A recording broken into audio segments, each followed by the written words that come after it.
It's 5 o'clock somewhere. That somewhere happens to be here. Good afternoon. Stephen, nice to meet you.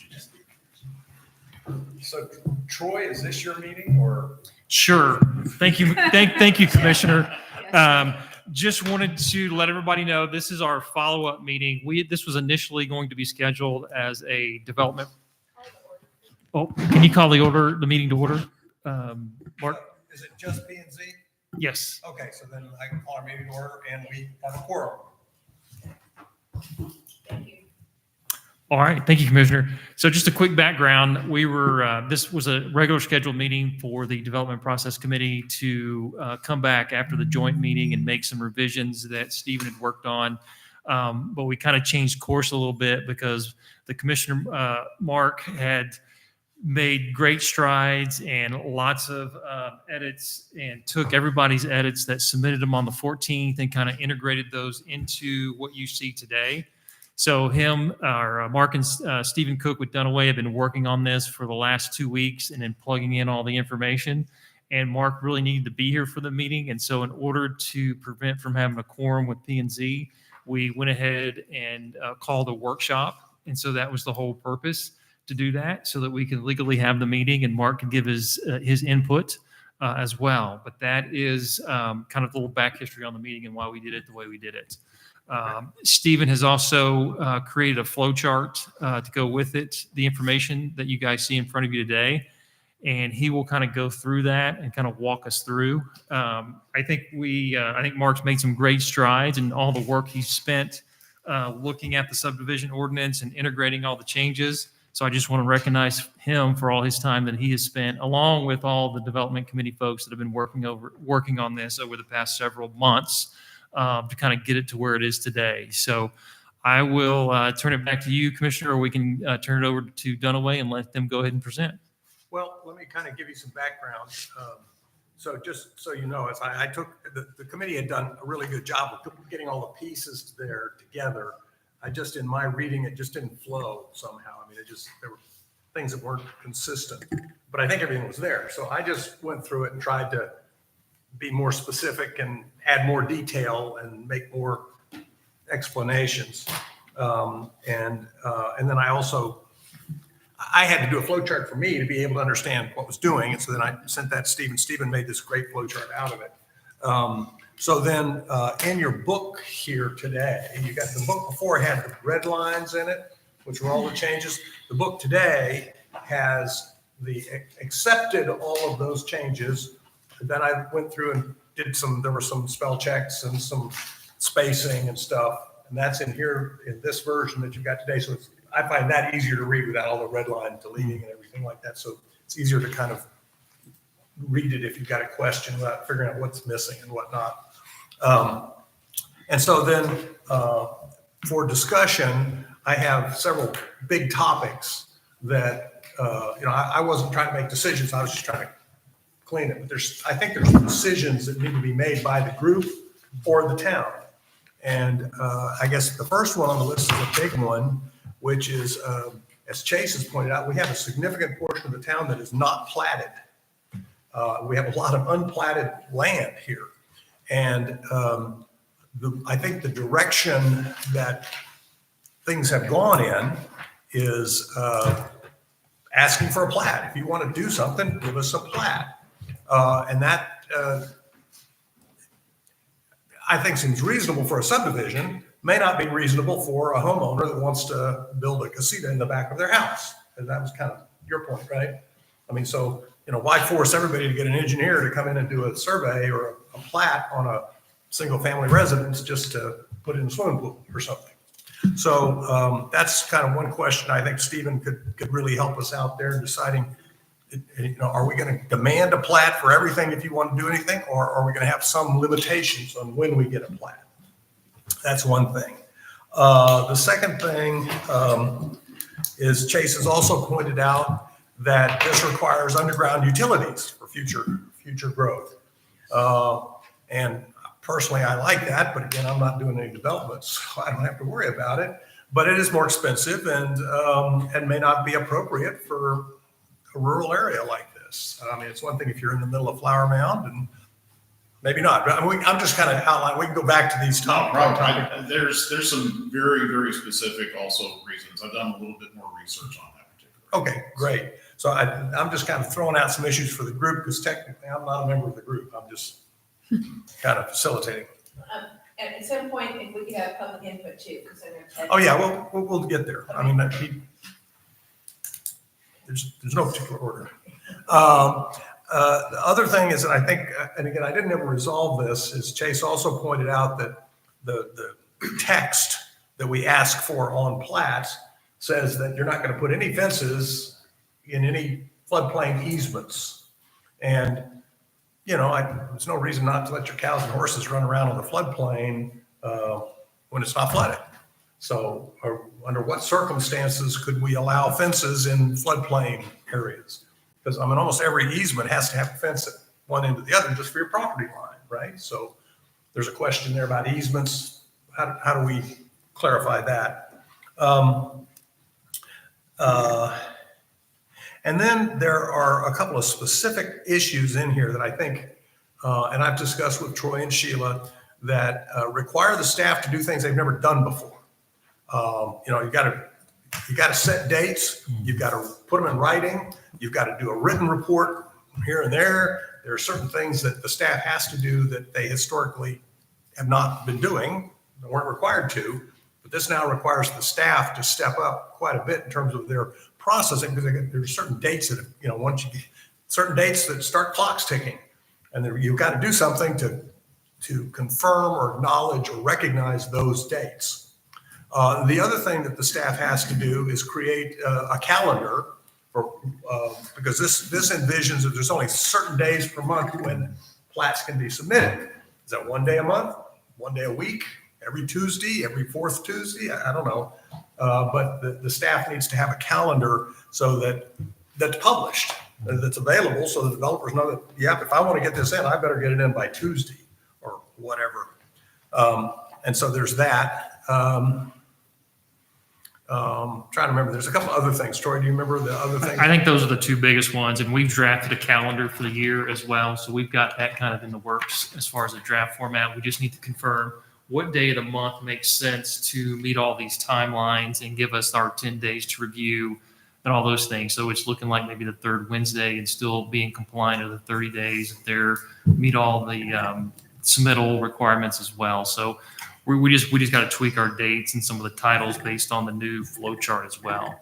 And then we have a tracking tool that we created. Is just a spreadsheet that just talks about when they submit it, you know, and if it's denied, what does that mean? Do they give us, there's an opportunity for a waiver potential from a volunteer perspective. So that's on this spreadsheet as well.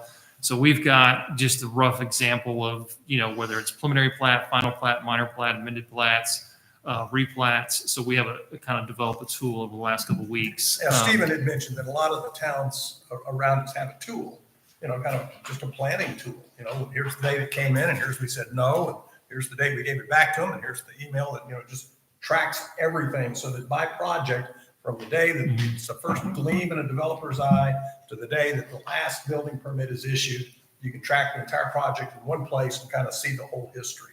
Yep. So that's a new procedure also that we have not really done in the past. So when you say tool, is this an automated tool? Or No, it's a spreadsheet.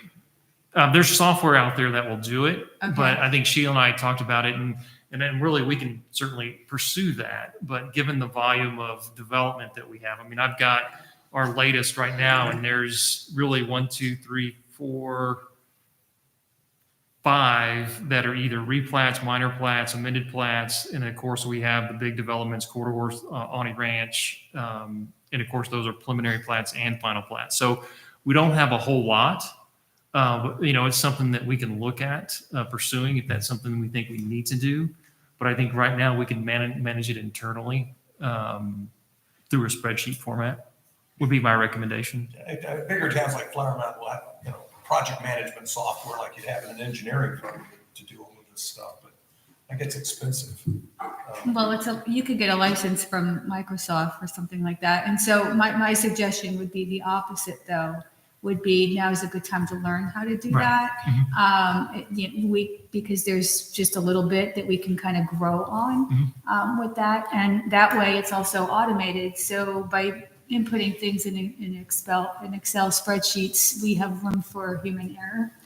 And so we can eliminate that by inputting something once and then watching it kind of, trickle down and dates change and things happen. And so I think in the long run, we would reduce risk by introducing something that would automate that. Certainly. Because that meshes with something David was thinking of as well, that you might want to talk about what your idea was. Yeah, same idea.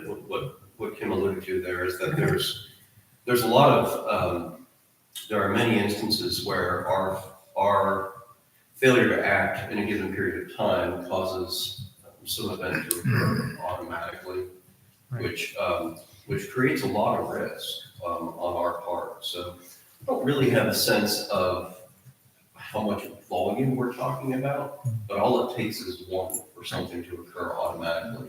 So I think Kim makes a good point there. If there's an opportunity to do this without significant expense and it's not difficult for us to learn how to do it, I think it's probably a good time to start it. Certainly. Because again, I think aside from just having there's a tracking tool basically that just keep you track. There's also the next step, which is a little more the intelligent tool, where it says, look, if this is we've not recorded that official date, bing, bing, bing, bing, bing. What are the calendar targets Yeah. that could extrapolate from that? So there's really two tools that work together here, in my opinion. Well, from a public perception, if you have a tool that's dedicated to creating those dates and tracking those dates, and something does go wrong, it's going to be a lot easier to explain to people. We went out, we invested in software to track these, as opposed to, well, we just created a spreadsheet. Right. I agree. There's a program. I think it's this is a significant legal risk for the town. So an investment in something that's a more commonly used tool other than just kind of, Right. I mean, to be honest, an Excel spreadsheet is not a whole lot different than a big chief pad, and you put the dates down, so that's a big chief. Yeah. I'd like to throw a program out there. There's one that I use in my business. It's called Trello, and it's a free software. You can add upgrades and things to it, but it can track dates and send you notifications, and it's a great program we could utilize, and it's free. Trello. Trello. Trello. So I think that's nothing for us to decide today. That's a staff project. But I think we're all giving input to the staff about kind of directions we might want to go. So before we do anything else, I think as Sheila pointed out, we need to have public input. And do I have to read that thing? Yes. Citizens can make comments to the Planning and Zoning Commission during this section of the meeting. We ask citizens who wish to speak on agenda items to sign up on the sheet provided at the table at the back of the council chambers. There is a 3-minute time limit for each speaker unless we decide to give them more time.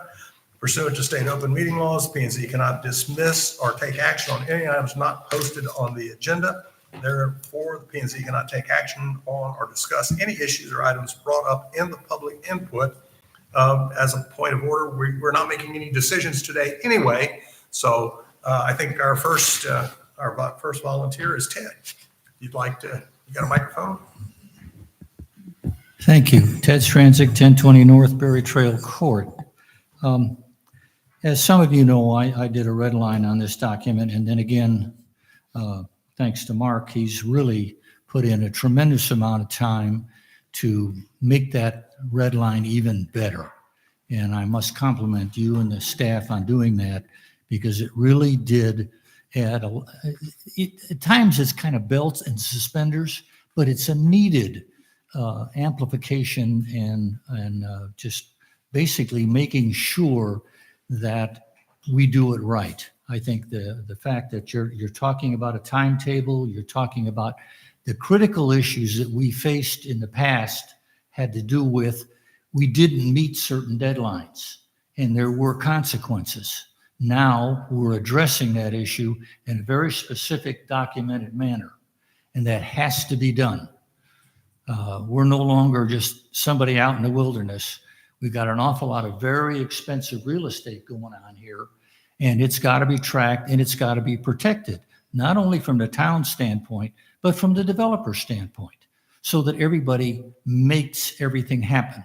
Now, the ordinances that we're looking at today, I think we could do a better job on the initial presentations, but in the end, this is the foundation for our whole town. It's got to be right. It's got to protect first the town and its people, and then we'll worry about the developers and the builders and everybody else. And that is my hope, that we can get that in that perspective and those priorities, and go from there. Thank you. Thank you, Dick. Anyone else? Victoria? No? Nothing to say? Honestly, the only thing I would say is ordinances are important, but more important to the ordinances, I think, is the enforcement of the ordinances. I think some have, maybe not everybody heard about what happened to us last Thursday. We had a false fire alarm. And the fire truck couldn't get into our community because we have an ordinance that there's supposed to be a Knox box at our entrance, and the ordinance was not enforced. And so we had no Knox box. If it hadn't been that Jeff went out there and clicked them in, they would have had to have cut our gates to come to. And it took them longer to drive, to get into our community than it did to drive from the fire station to our entrance. And so the really important thing is, if we're going to have an ordinance, we need to enforce the ordinance. And I think enforcing those ordinances starts with the building inspection. There's a lot of instances that have happened. We had a house that came up before BOA 2 months ago, I think it was, in Vickery, that the forms for the foundation, they were allowed to be put inside of the setback. And we ended up as a community, as a board, we had to give them a variance. Well, that could have been stopped if the building inspector had noticed that and adjusted that when the forms had been set.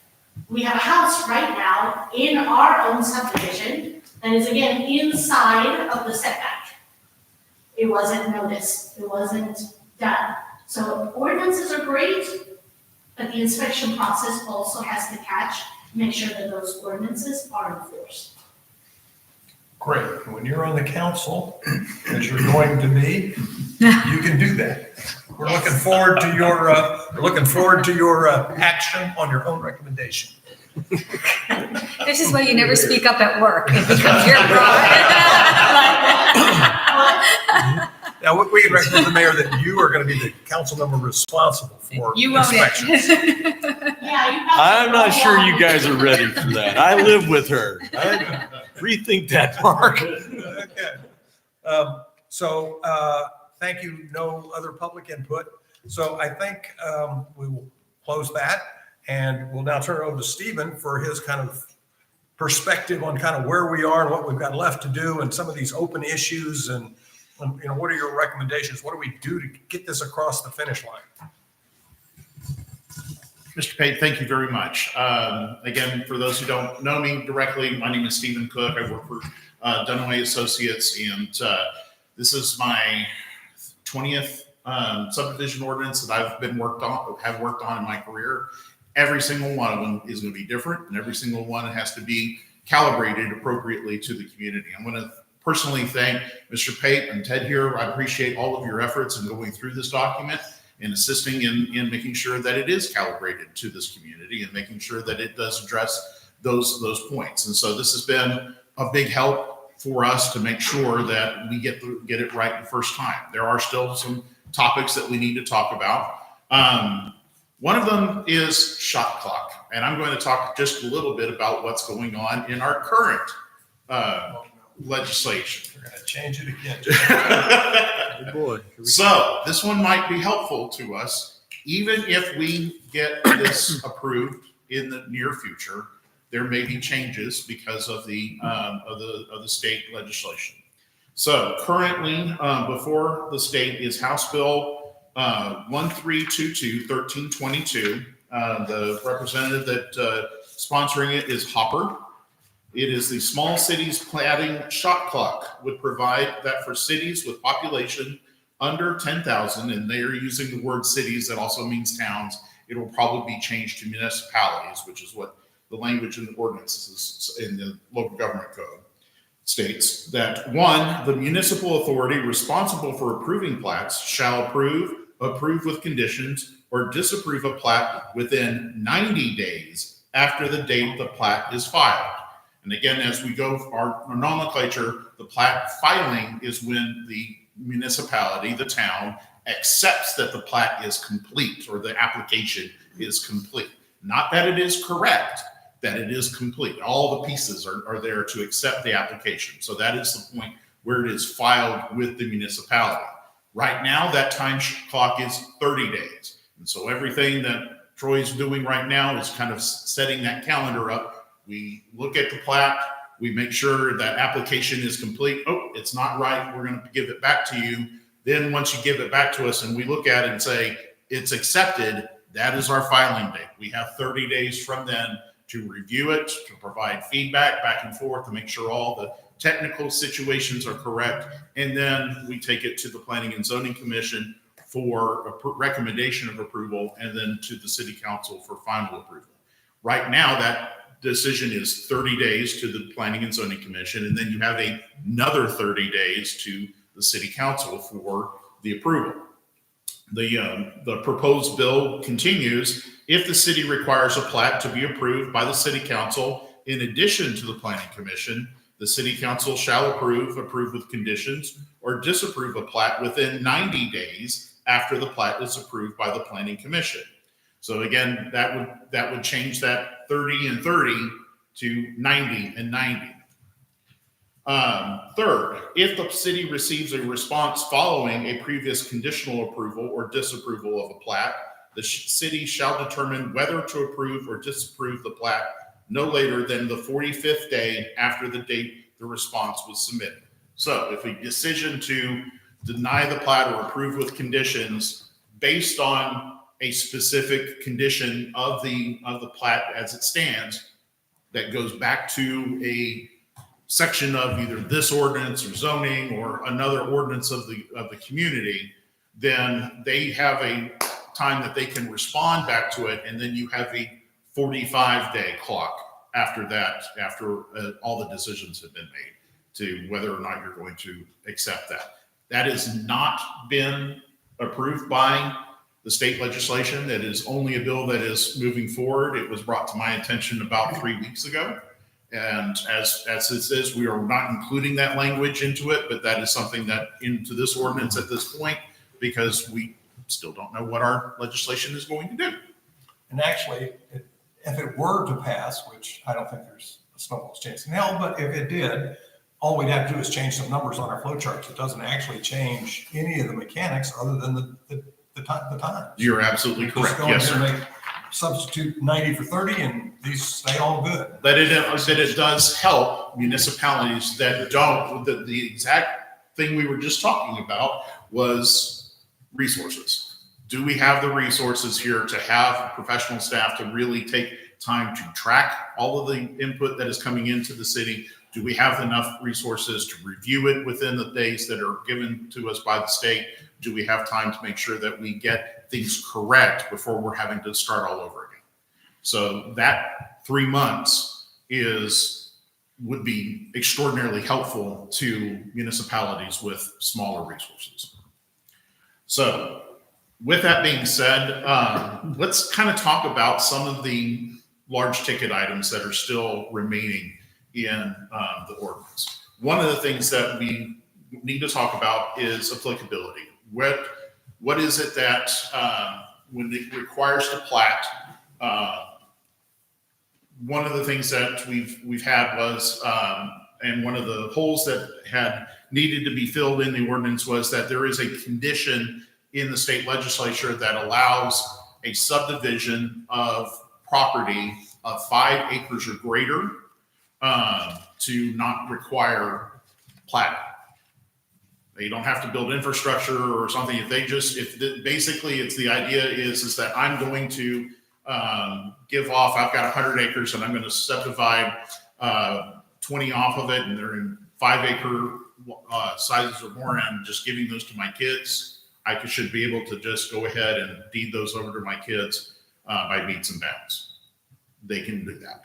And so we put that into the ordinance that says if it is a subdivision in which every single piece is 5 acres or greater, then you do not have to plat. They just go and file it with the county as they can do it by meets and bounds. So a developer could take a 100-acre property and put 5-acre homes on it, and he wouldn't have to submit a plat. That is correct.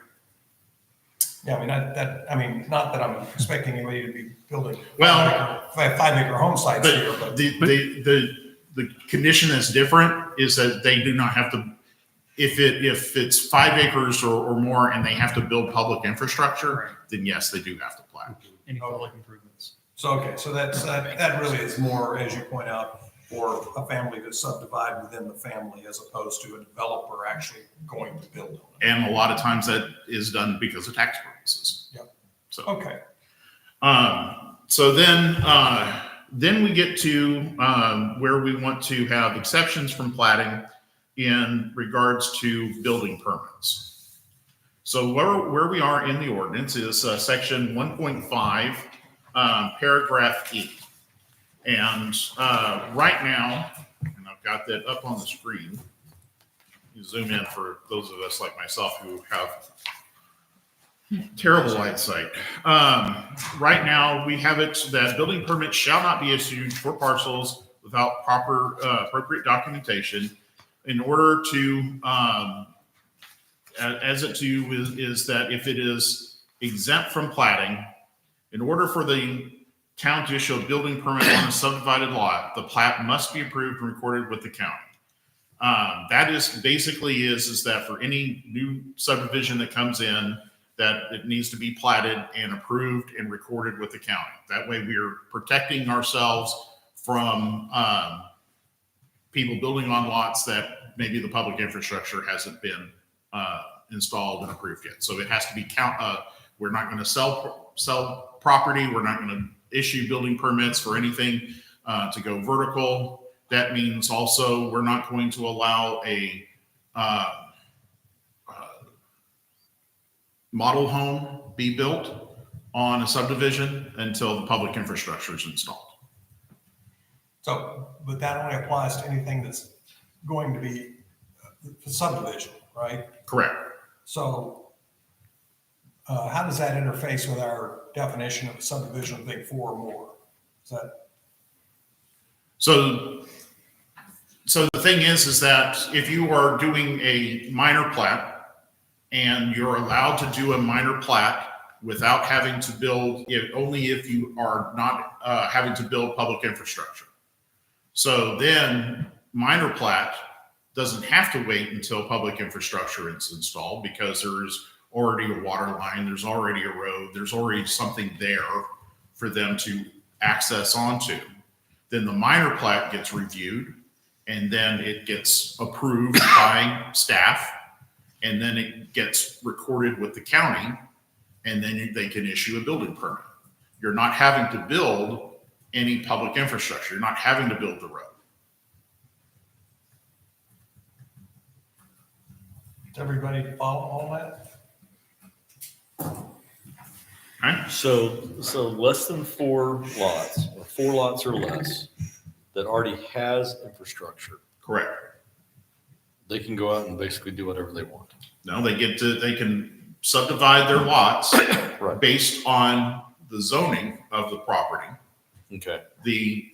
That's where we want to make sure that we are very clear that the subdivision ordinance only cares about 2 things. How we subdivide the process, how do we get to separate the property, and then how does the public infrastructure in what format get assured is built. That's the two goals of the subdivision ordinance. is the process in getting infrastructure built. What you do on your property is only controlled by the zoning. Yeah. And that's your setback distances, your lot sizes, your types of uses, even accessory buildings. Roof heights. Everything else is in your zoning ordinance. So the subdivision ordinance, if you're building 4 lots, you're going or less, and you don't have any new roads, or you don't have to build a new water line. If you're having to build service lines Yeah. tying in, Yeah. that doesn't count. That's Okay. your property. That's your responsibility. You have all that responsibility up to the meter. Okay. So then a subdivision of that type, because it's not having to go through a process where the engineer is going to have to really review everything because there's adequate water, there's adequate, even if the lots are going to be 2 acres or more and they're going to build their own septic systems. Yeah. That's still a minor plat because they're not having to build into public infrastructure. A septic system is going to be your own doing, your own building, your own responsibility.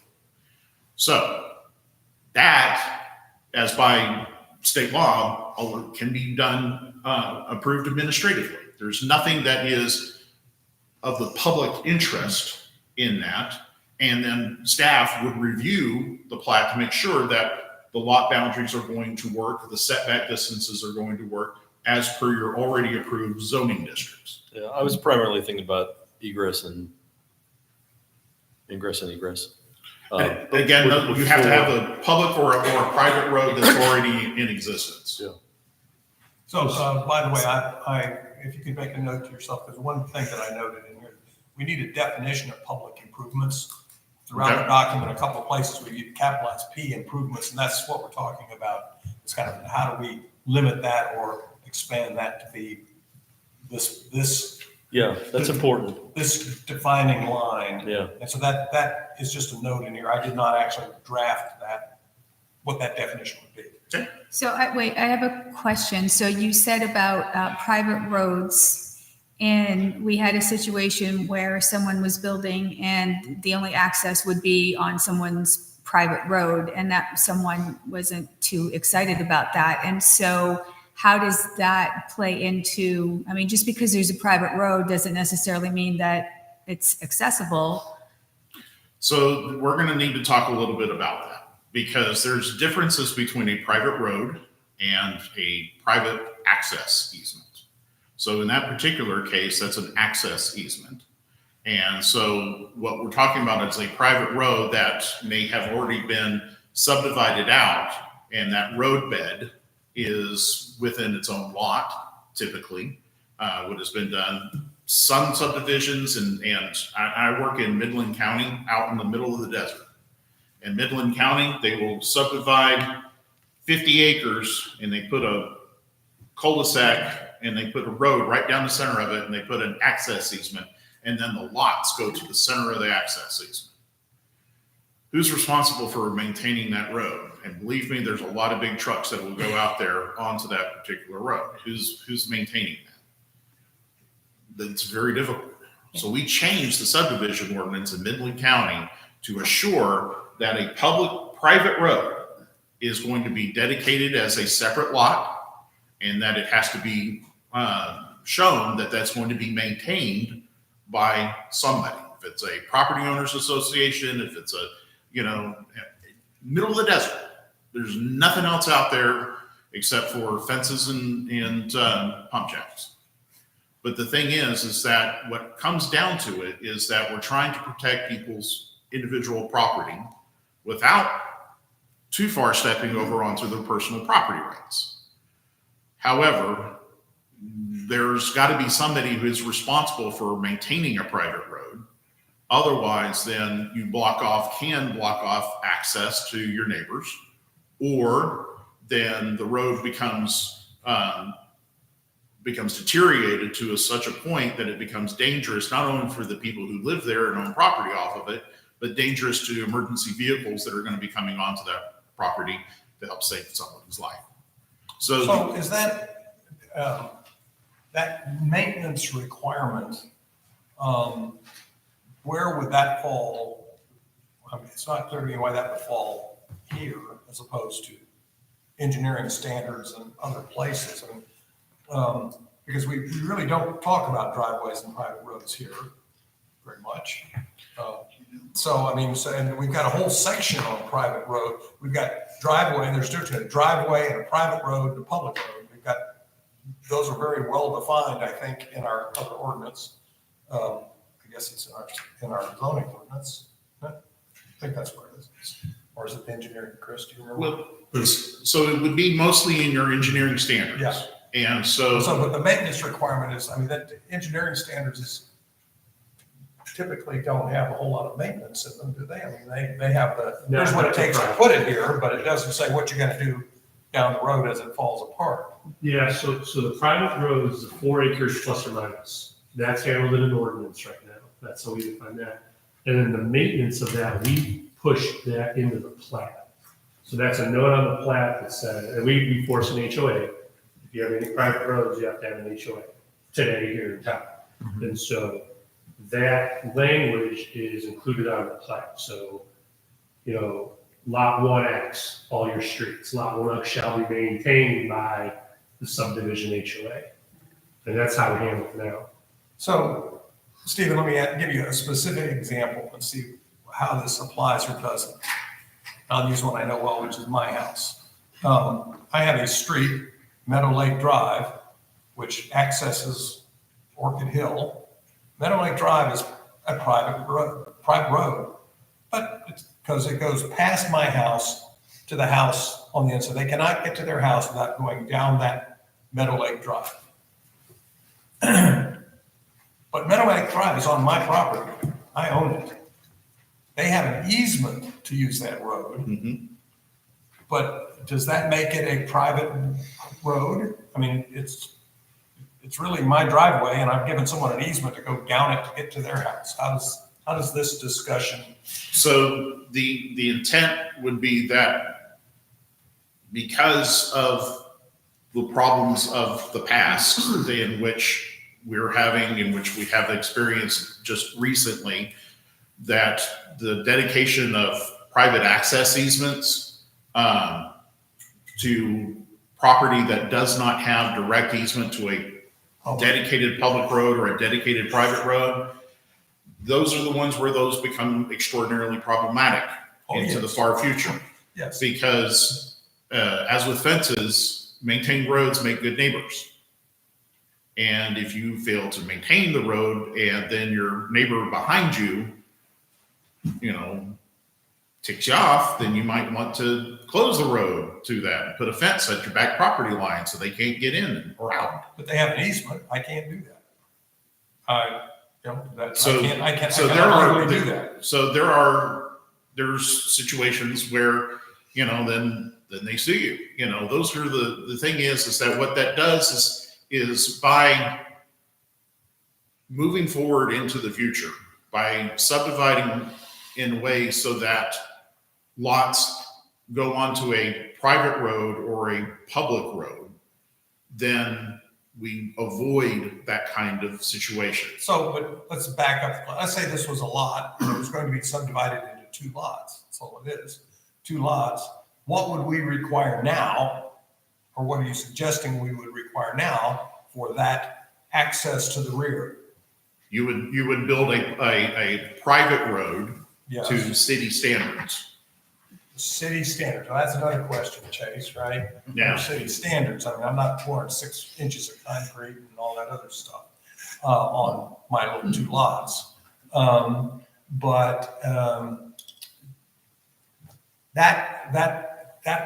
If I've come in here and say, look, I want to split this 2 lots, I'm going to have one in front and one in back. I'm going to put this asphalt road up there to the back.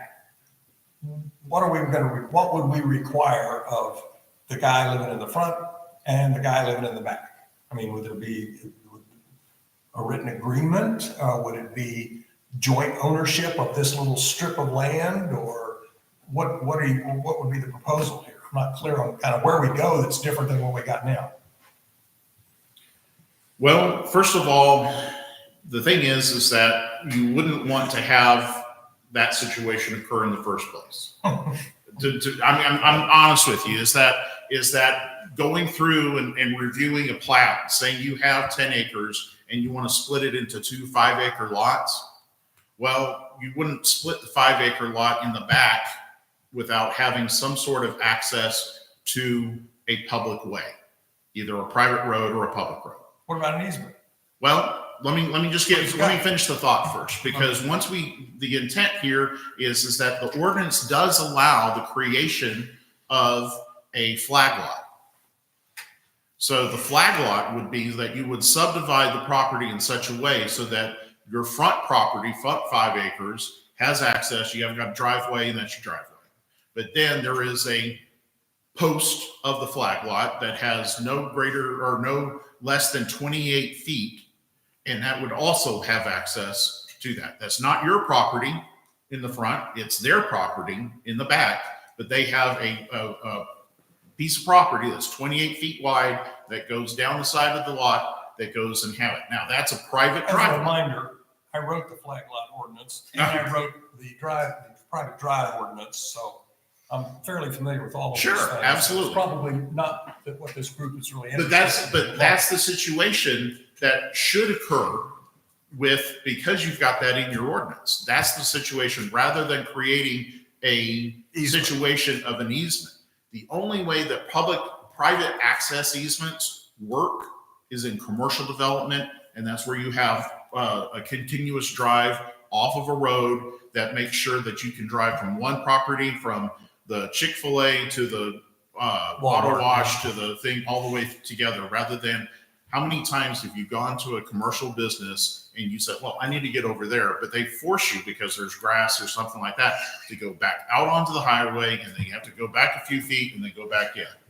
Having a cross-access easement between commercial development is absolutely essential to keep our roads as few traffic impacts as possible. Okay, so I guess to try and move on this, my situation is cast in concrete. Larry Johnson's things. The reality is we got a lot of this weird stuff in the town, and those ordinances were written to be accepting of the weirdness of the history of the town. So I think what we need to focus on today, and I apologize for having gotten us off on this track, is this ordinance is what we do going forward. This is not going to fix any of these weird problems we've got from the past. This is how are we going to do this when someone comes in de novo and says, I want to do something. Right. Right. So I hear your point that my situation shouldn't happen again, because we aren't going to let it happen again according to this document. And Mr. Pate, the other thing is that if that back 5 acres wants to further subdivide, then they're going to, and are allowed to by the zoning, they're going to have to find or purchase a piece of your property to have access into the public road Going forward. going forward. Yes. Now, By the way, they're for sale right now. You're selling your road? Yeah.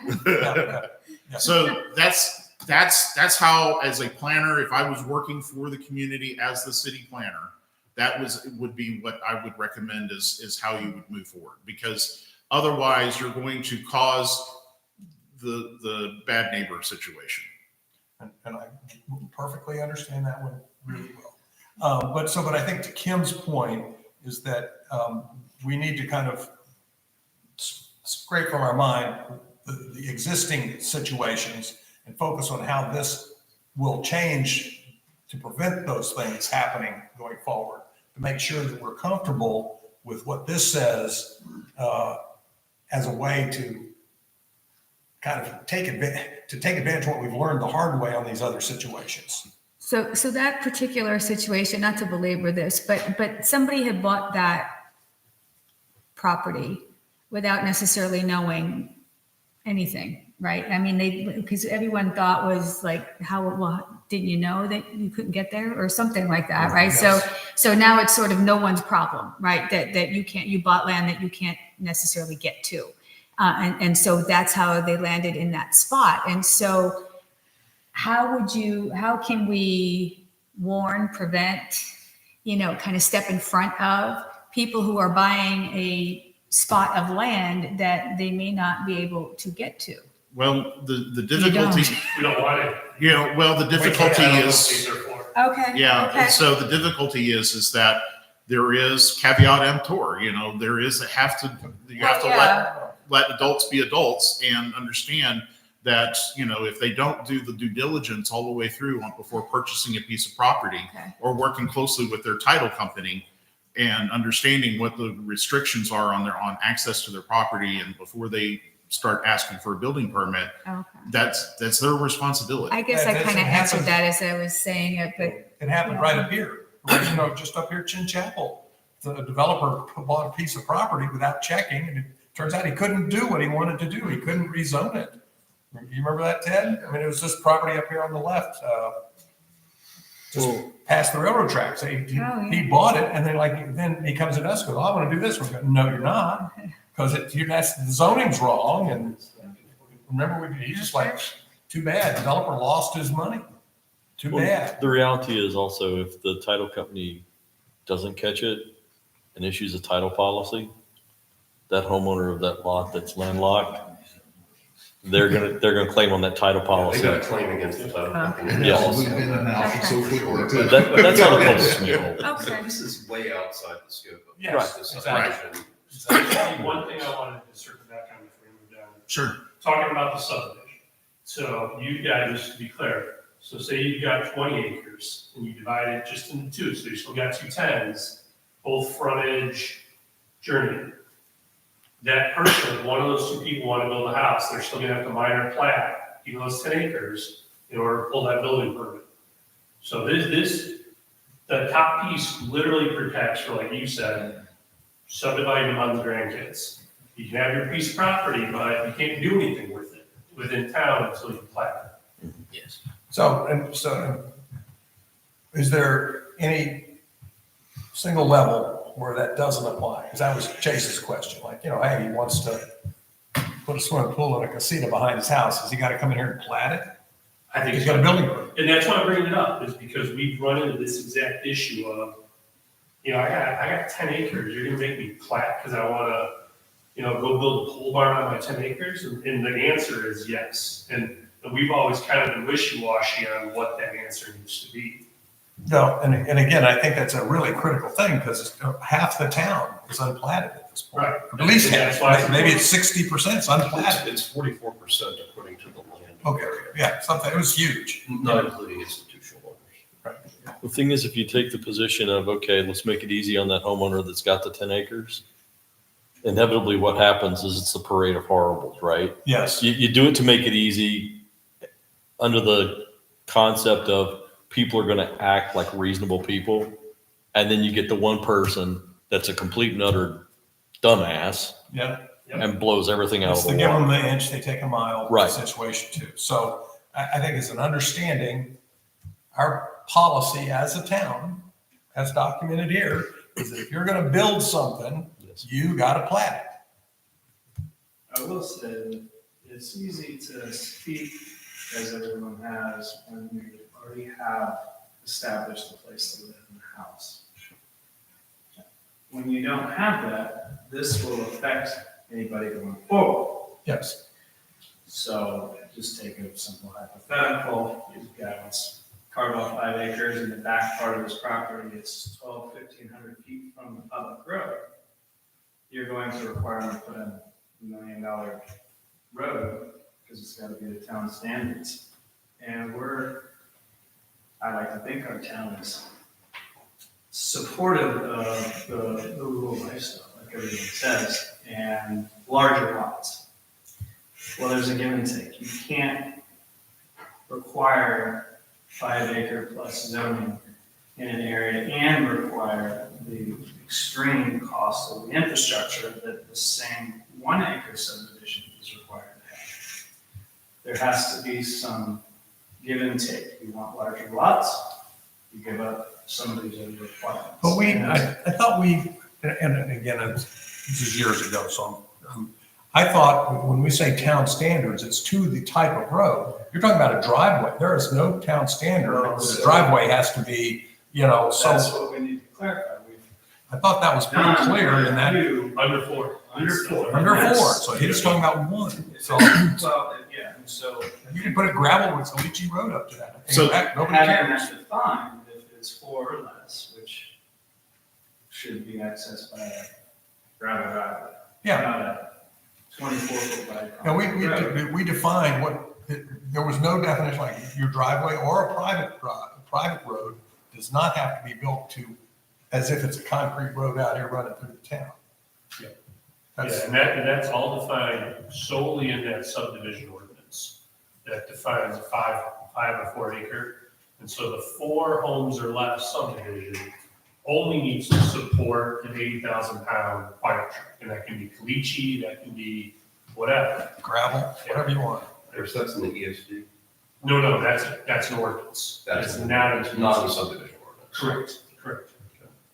We have language in the EDM that references basically, if you're above or below the 4 acre or 4 residential homes, developments, but it only points to the ordinance. It doesn't define those rules. So I think you can get comfortable that your one lot in the back isn't gonna have to be built $1 million road. You're gonna have to do something to get back there. You can make it mud for all I think the town cares, as long as the fire truck can still be supported. Council member, I also think that if you came to staff and you want to get a recommendation, how do I make this work so I don't have to build a road? If I can just build a driveway but I'm going to build a house in the back and it's going to be on a separate lot. Maybe it's in the best interest to recommend to you in that pre-application meeting. Well, instead of having an easement go across your property that you may want to sell this property in the back at some point to the future, create a flag lot so they have their own access drive that is dedicated to themselves. They maintain that access drive, and then you have retained the property that you have. Some amount of assurance and being able to work with someone coming in, and that's why we have the pre-application process to say, we have seen the problems that come up with trying to develop in a rural area. This is why we're here. We're here to provide you our experience of knowing where the problems are up front, and requiring that pre-application conference, I think will help considerably in avoiding some of these situations in the future. Right. While we're on it, because your other point is the buried utilities. So you want to talk about that a bit? Yeah, just having clear definitions on the requirement to bury utilities. What does that mean? So, for example, take the 5 acre parcel, it's 2,000 feet from public road, power line, whatever. Can't run overhead power to it. So the intent of the language, and again, because this came up, I went ahead and did some research for all the communities surrounding Copper Canyon. Every single one of them, to Lantana, to Double Oak. Well, we're not. Double Oak, I'm every single one of them. Argyle, Denton, everyone that touches to the town Copper Canyon in the subdivision ordinance requires new development to have and install underground utilities. Every single one. So what this does is this is public infrastructure. So what we're trying to do is protect the public. If you build and Encore or whoever serves you as electric says that you can go and connect from your private property to your house that's back 1,500 feet from the public right of way where the public lines are, that if you want to build an overhead line all the way back to your house and on T-poles and that's going to be okay with them, that's your private property, that's your private access. You actually own those lines, your service lines. Your water from... You would be granting them an easement for whoever owned the property. Well, yeah. Between that lot would be granting custody. But you'd have that whether it's overhead or underground. Yeah, I look at it as a 15-foot easement. I just want to make sure that anything that we put in here doesn't restrict further than what we currently require. No, what it does is it ensures that the safety of new public infrastructure is going to be built so that we don't have, we have power failures with underground lines with severe weather events all the time. You know, we're going to get ground-based transformers hit by lightning, all kinds of things. Those systems do fail, but they fail considerably less when they are built as transfer lines underground. And it also keeps a rural nature free of T-poles on our public roadways. Yeah, so, Troy, on Upper Noble Estates, we just talked about they jacked up the poles because of sailboats or some such thing. Yeah, that was underway. I'm sorry, sailboats. But that's public. Those poles are on the developer's land, right? Because he's responsible all the way out to the streets. So they're doing overhead poles as their main feed. Well, of course, that's the connector line because Yeah, it's transmission. Yeah. that's the main transmission line. But then they're saying that from there to the houses in the development, they're going to have to go underground. Because this is the subdivision ordinance for subdivisions, not for personal property. But, 2 and 3, 4, anything under 4 lots. Well, yeah, But we don't, and that's where I didn't clarify, because it technically is, my hypothetical, it is a subdivision, so this whole ordinance would apply to that. Exactly. You know, it may sound like it's a small, just a one-off deal, but it still affects that, and if somebody wanted to be wordy, it would trigger that. we should probably change the definition of subdivision to say over 4 lots, I because thought it did. it does not. What does it say? So minor plat talks about 4 lots, but it doesn't, when we define subdivision, excuse me, we just say a division of land within the town limits or EDJ. Yeah, you're right. Because because our current ordinances define it Our as. current ordinance does, this one doesn't. Yeah, so that's a critical point. I think you're absolutely right. So in that scenario, If it's That would be the exception. This ordinance would not apply to what you're You talking need to about. have things That would underground. solve. That solves all that problem. Stephen.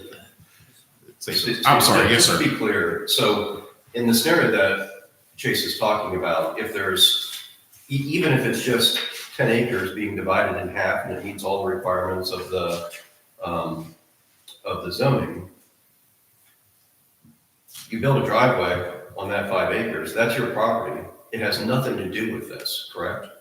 It has nothing to do with this ordinance because it's not a subdivision. Right. We need to define that then. We don't define a subdivision as 4 or more lots. We define Well, a minor plat that way, but we don't, in here, it doesn't say anything about the number of lots. It's page 81. so any division of property is a subdivision. If you split a single lot, or if you have a lot that's already platted and you split it into 2, that's a minor lot, that is a subdivision. This is the point of contention that I'm trying to draw out here, which is that we're talking about a subdivision. I think we all sort of have this idea of what that means. But according to the language, what Chase is talking about is in fact a subdivision, would both need to be platted and would need to meet the requirements for underground utilities. That's right. So we should define then that subdivisions are 4 lots or more. Well, you can define subdivision, but say this doesn't apply to lots that are under 4, basically, right? You mean create an exception? Yeah, create an exception. Sure. So everything's a subdivision. I don't want to create a new definition. We just say, look, the terms of this ordinance do not apply to these small 4 and under, that's like the way our ordinance is now. I mean, Well, it applies to 4, it doesn't apply to under 4, I because a minor would be 4, right? think that's right. Yeah. Not sure. I'd have to go back and look. For some reason, I think it's 4 and less. 4 and less. 4 and less is a minor plat. Yes, 4 and less. So if you're going to do 5, now this applies to you. So If if you're you're doing going 4 to or less, this doesn't apply to you. so if you're going to do 2, This doesn't Chase's apply. example, it doesn't apply. But if it's 4 or less, it does apply. No, Or if it's 5 or more. 5 or more, it applies. Once you hit 5, Well, 5 or more is So obviously five or more does, but I'm talking about like a minor plat. You said it's defined as 4 or less. So if that were 2, what Chase is saying would apply. No. No, nothing in this ordinance, well, let's back up.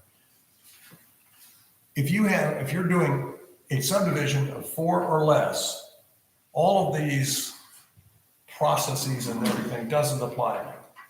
Yes, agree, it shouldn't. Right, it Yeah. shouldn't. That's where we want to go. So- Because we're trying to say that, look, if you're just subdividing into 4 or less lots and no public improvements are required, then you don't have to worry about any of this stuff. You can put a gravel drive, you can run overhead lines, you can. Well, but again, let's look at this again. So if we're gonna do a 4 or less subdivision, it's a minor plat. Okay. But the conditions of creating a minor plat is, number one, you don't have to create any new infrastructure. Okay.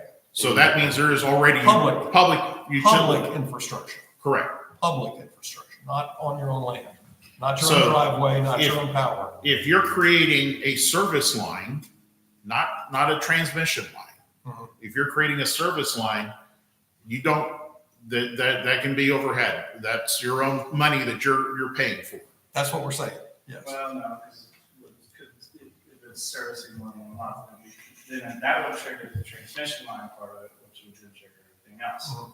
So, Well, but again, you're not, so it depends on what you're talking about for, again, a 4-lot subdivision to me is that you're gonna have 4 lots that are gonna be up against some sort of road. So they're all going to have, or where the utilities are going to be, because then they're all gonna provide service lines to that pre-existing utility. not necessarily on the run, in a lot of cases, they're just run through backyard of one guy and the front yard of the other, and so on and so forth. Well, but then it wouldn't be a minor plat, because if we're having to build anything, we have to build a new main of any type, then it's not a minor plat. Well, we need to adjust that because that's a reasonable thing to ask for or exempt. To have an overhead, I mean, I could get a map of the town, there's 3/4 of the lots are serviced by overhead power, which runs through all sorts of different places. Now, those are larger lots, which, not a big deal. We're talking about, 50 lot, 1 acre subdivision, yeah, that makes total sense, or even 20 lot or 6 lot down the road. But when we go down less than 4, 4 or less. typically they're larger. You can have an overhead power, even if it's not built, otherwise you can go build it before you do it, and then it's already there. So somebody can just get around it, so I wanna make sure this is addressed in here beforehand, because I don't wanna catch it. Yes, Stephen, I think, historically, we've kind of said, look, if it's 4 lots or less, I don't care what your driveway looks like, and I don't care which power lines are overhead, I don't care. So long as you, have your septic systems and you pass building permits and all that other stuff, you're good to go. So we've tried to be the kind of the small, like now, maybe we're running out of small places, but I think there's still enough of them. Chase's case is an example, that we want to be clear that we don't want any big developments defined as 5 or more to slide through here without a lot of attention. 4 and under have to meet some requirements. They got to meet building codes and setbacks and stuff like that, but they don't have to go through the same set of requirements that we expect on larger developments. It sounds like we need something like this for, do I need a plat? Do I need the requirements? Yes or no? Like almost a questionnaire. And I think we have something like that, but we need to kind of spell out. That would be in an application, Yes. Yeah, but we should spell it out because not then. in an ordinance. Yeah. Okay. All right. So, Because if conditions change, you don't want to go through this process again to change the ordinance well, because the okay, conditions that's true. change. Can we have application process, like something, because it sounds very confusing. it almost sounds like it's 2 different arguments. It's the large lot argument. So let's say you had 30 acres and you made 5 acre lots throughout. joining them with an easement like we would do today. That's what your big concern is on the overhead, right? Versus, the number of lots created, I think is not necessarily what we're worried about. It's more of the usage of those lots is what's driving the overhead. Well, you were talking about the overhead power and the service. Yeah, so I think if we just defined on the minor plat you just had up, where 4 lots or less and not serviced by any public utilities, defining that, I mean, if you want to run an overhead, CoServe will run an overhead power line, but that doesn't trigger the whole major plat requirement, concrete road, et cetera, et cetera. Not creating new easements, define that for public facilities. But it already wouldn't. I think that's what we're talking about is if there's no public infrastructure. Now, say you got water, If you took this example, 5 acres, 2,000 feet from a public road, and carve it off, right, you can build a house. CoServe is going to require you to dedicate a 15-foot easement for their power. I don't care if you go underground or over. Yeah.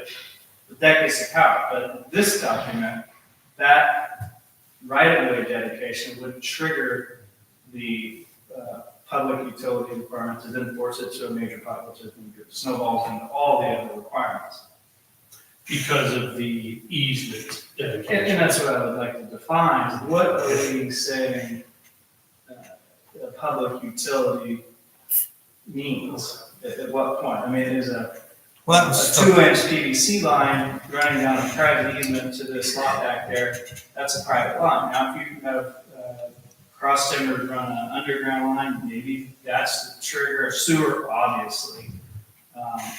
But overhead power is.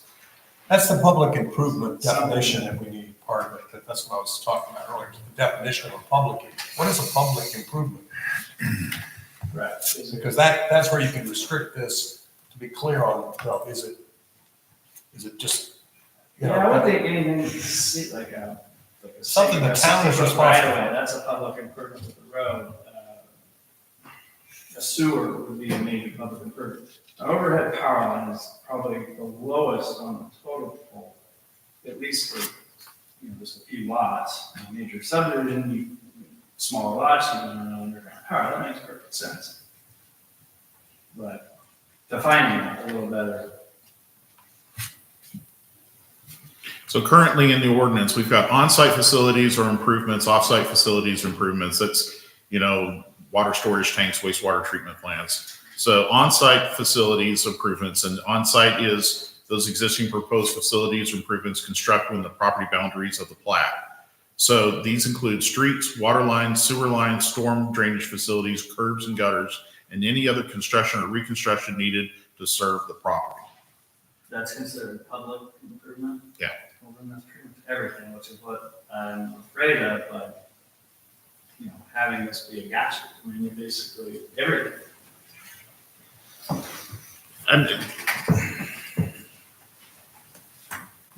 Now, and it may be in our current ordinance that way too, but we've allowed, that's what how our town has evolved into what it is. I mean, you've got rural flexibility with some of this stuff.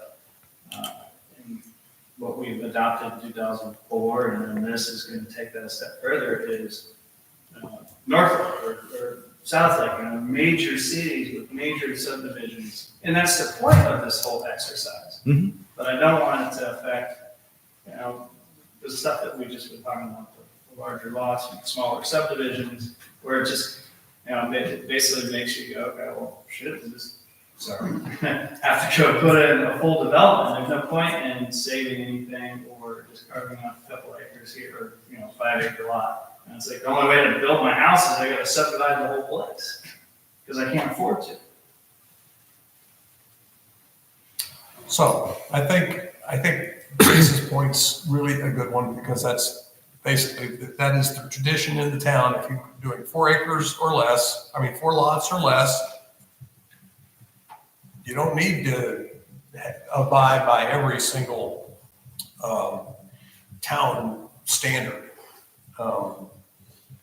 Particularly driveways and power lines. lines, and water lines and things like that. So here's the rub, and I'm just playing devil's advocate for the point of it.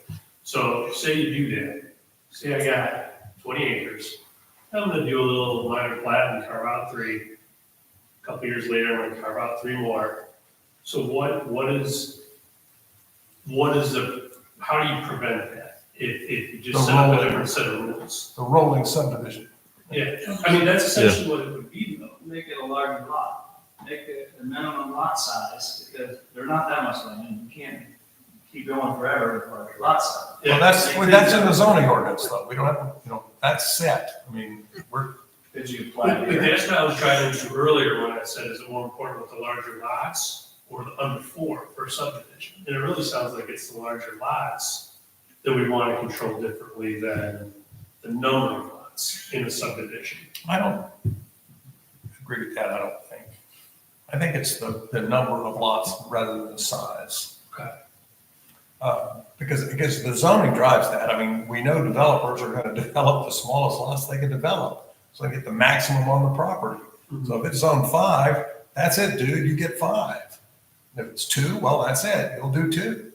So whether it's 4, 5-acre lots or 4 2-acre lots, that's all controlled by zoning, not by this. I do agree though, some point, when the lots get too small, you're not gonna be running overhead power. And so. What's too small? 1? This stuff for discussion, but the power line example, when you got 5 acres, the power line in the back's not gonna be too intrusive. You got 3 1-acre lots, the power lines in the front, that's kind of right there. So There is something. there's kind of the real world of it. If you're only gonna do 4 1-acre lots, now there's not many parts of this town left that are 1 acre. I'm not sure there's any, right? So that's kind of, now, in the future, there may be some parts of town that have 1 acre. If so, those are gonna be big PUD developments, and they'll put them underground because that's what it takes to sell those houses. So I guess I'm not gonna fret too much about that particular concern, just because I just don't see it realistically being something that's ever gonna happen.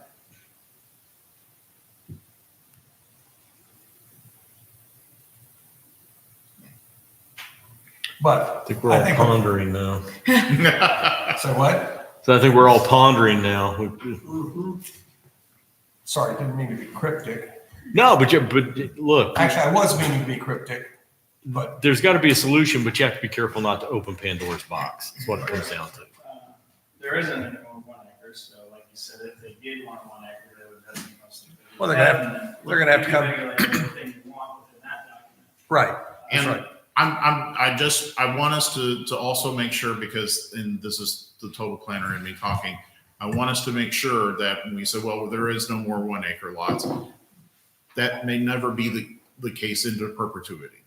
Well, Future councils, changes, development pressure, all these kinds of things have happened to communities like yours in the past, and things may change. What we're trying to do is set ourselves up to protect the community for the infrastructure as much as possible, even if zoning changes into the future. Zoning is the thing that changes the most often.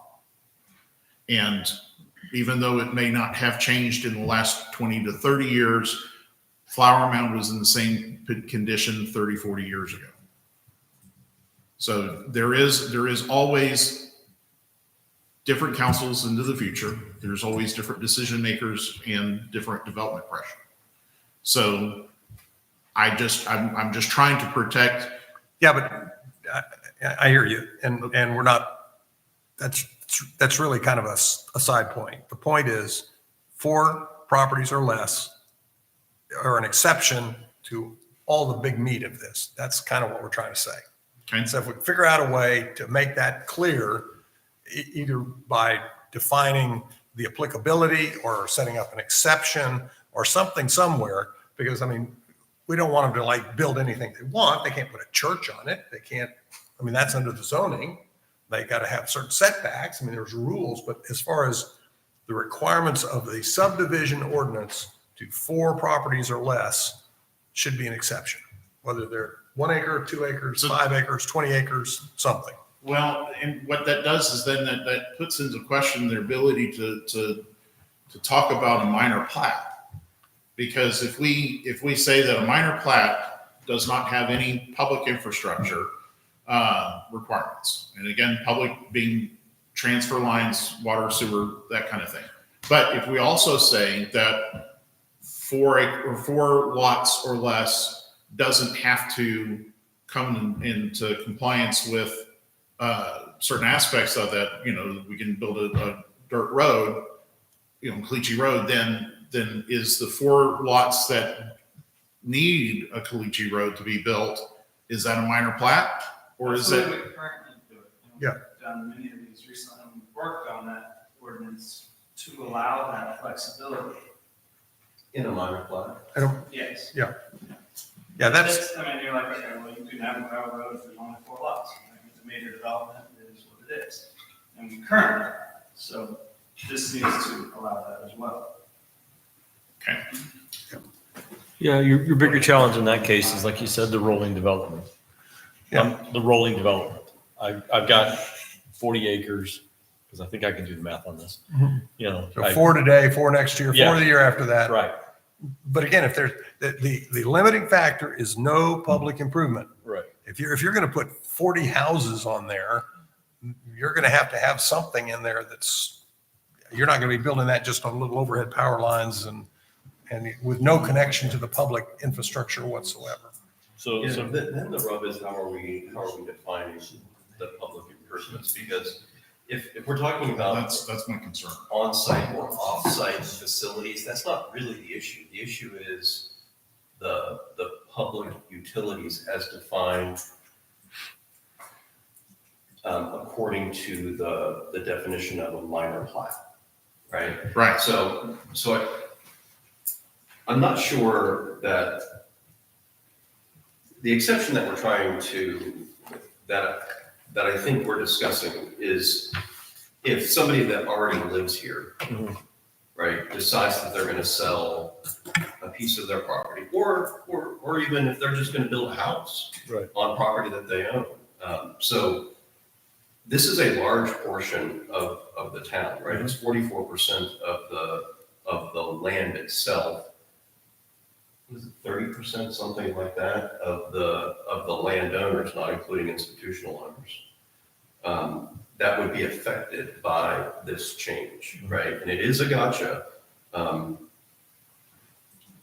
In the 5 months or so that I've spent on the council, I've learned that people don't like a change that affected them that they did not know about in advance, right? And so that's what we're doing, and we're doing it to a large portion of the population. If they have a piece of property that they're going to develop, put a house on it, or if they've even got a house and they're going to do something else, they're going to create, what was the term you used earlier?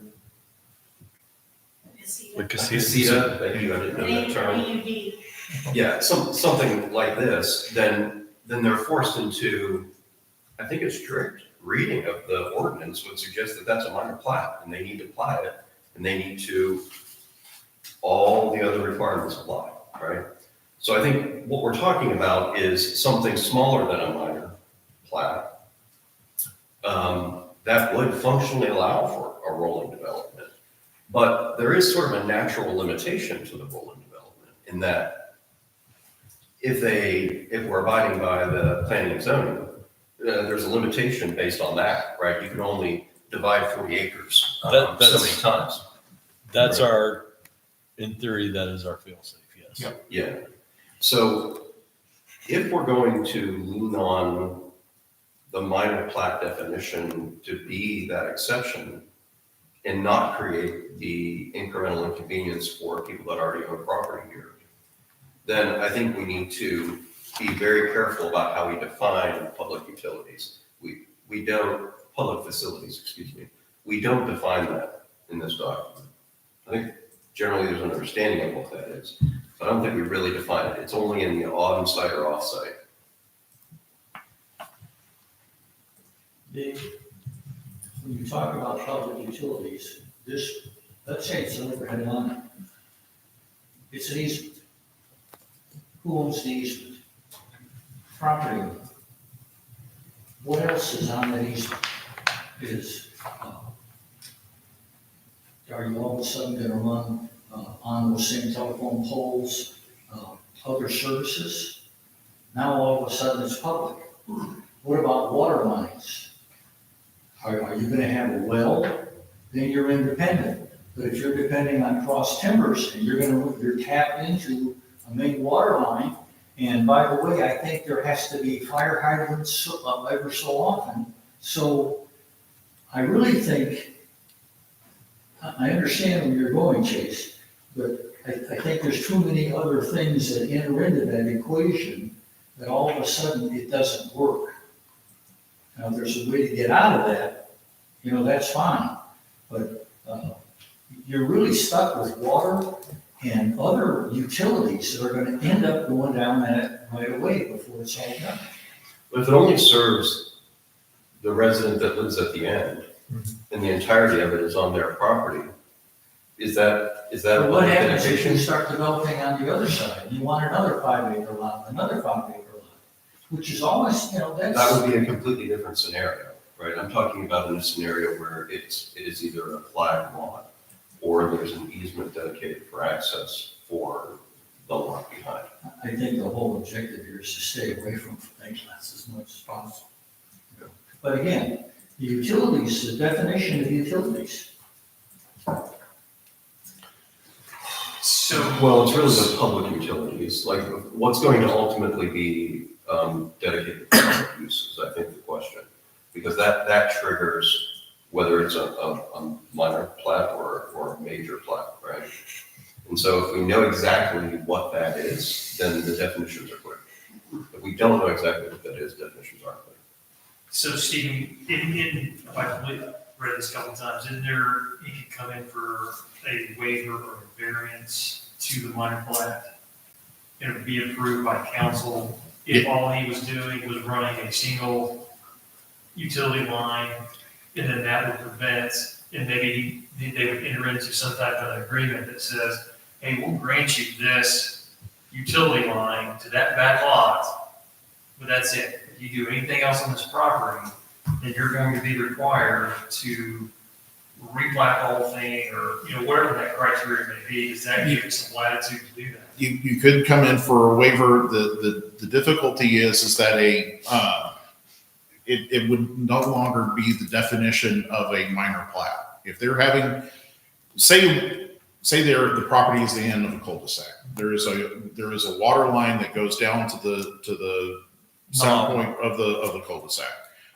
Far property on the end of the cul-de-sac needs to have access and is not been platted. It's 15 acres. That can still be a minor plat because they're just accessing the line that is already in. A service line is not a public utility. If you're building a line connecting between your house and to the existing public infrastructure to the point where you have to put in a meter, between the meter and your house is your own property. You're responsible for it. You're the one, if it breaks, you're the one that pays for it to be repaired.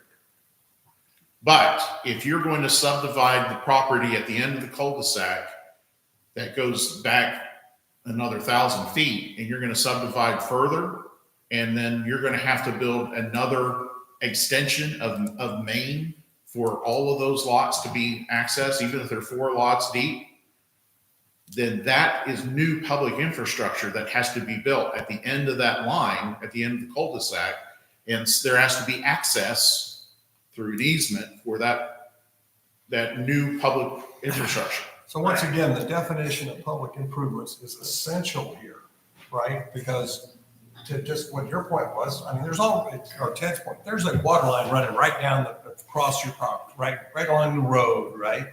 And you're just gonna build a house and you're gonna tap into that. That's not a public improvement. Building the water line down the street's a public improvement. Tapping into it is your property. Same thing with the power line. There's a power line running down the road Yeah. and you want to run a wire to there to your house. That's not a public improvement. It's the power line down the road's the public improvement, not the one to your house. Yeah, so current, and I'm sorry this has gotten so off topic, because the original exercise here was to focus on large developments and regulating that. We've gotten into the rat's nest here, but is currently we allow 4 lots or less to be accessed via gravel road. There may not be water, there may not be power, and we allow that. So however. My question to you is why? Why?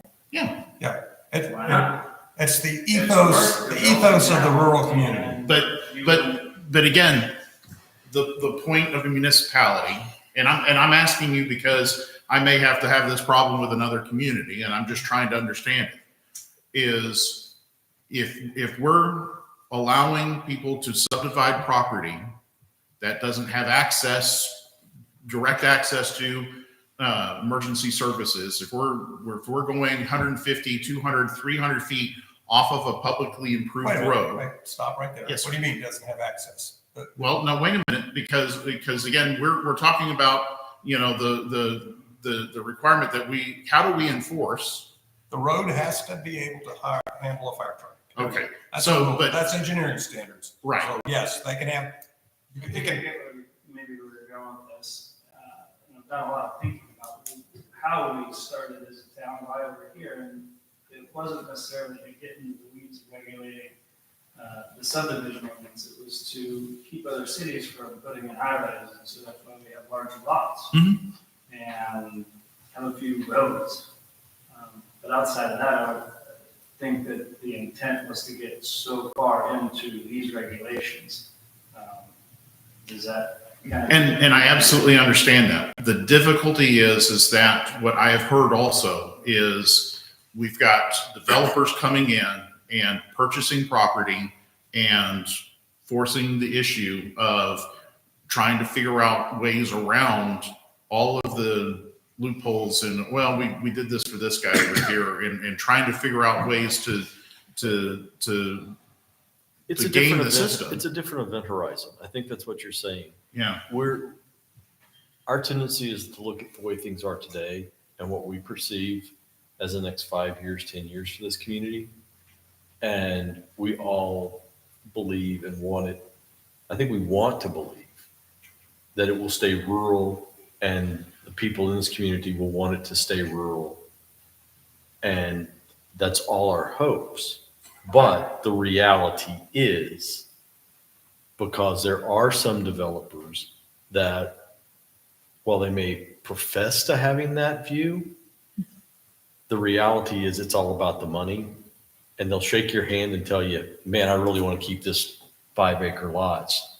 And then 2 years down the road, they're coming in here and asking for a variance to get it to 1-acre lots. but So my and just building on that, what I believe is that we control property through zoning. right. But we verify that things get built appropriately so that we can be good neighbors, so that we do have proper access, so that we have the appropriate utilities through the subdivision ordinance.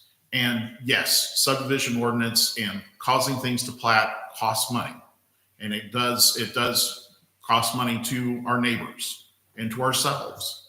But it is, I think, important enough that we protect the community as large because of it. Because otherwise, then, and that's through the process, but also the utilities, and it just, we get into the weeds of what happens when that property owner of the 4 lots that are subdivided that are on, sells.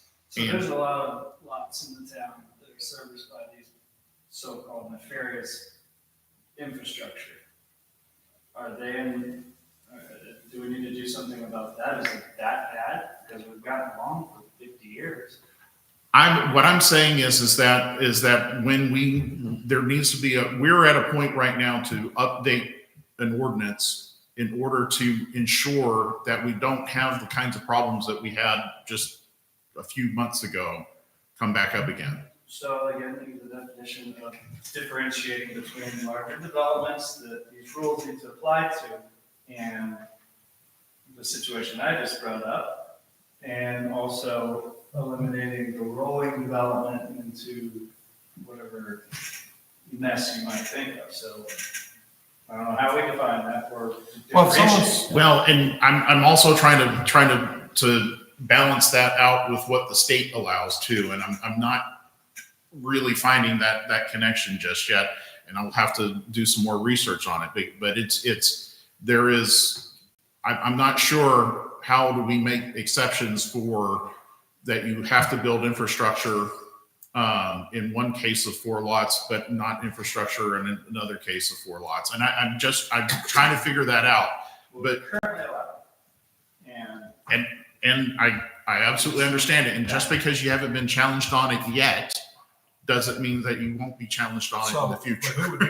who would do the challenging, I guess, is the question. So again, the thing is that if somebody buys a lot interior to that and they are, I really wish the attorney was here because again, I'm not an attorney. But the thing is that I do think that you've opened up yourselves for liability on.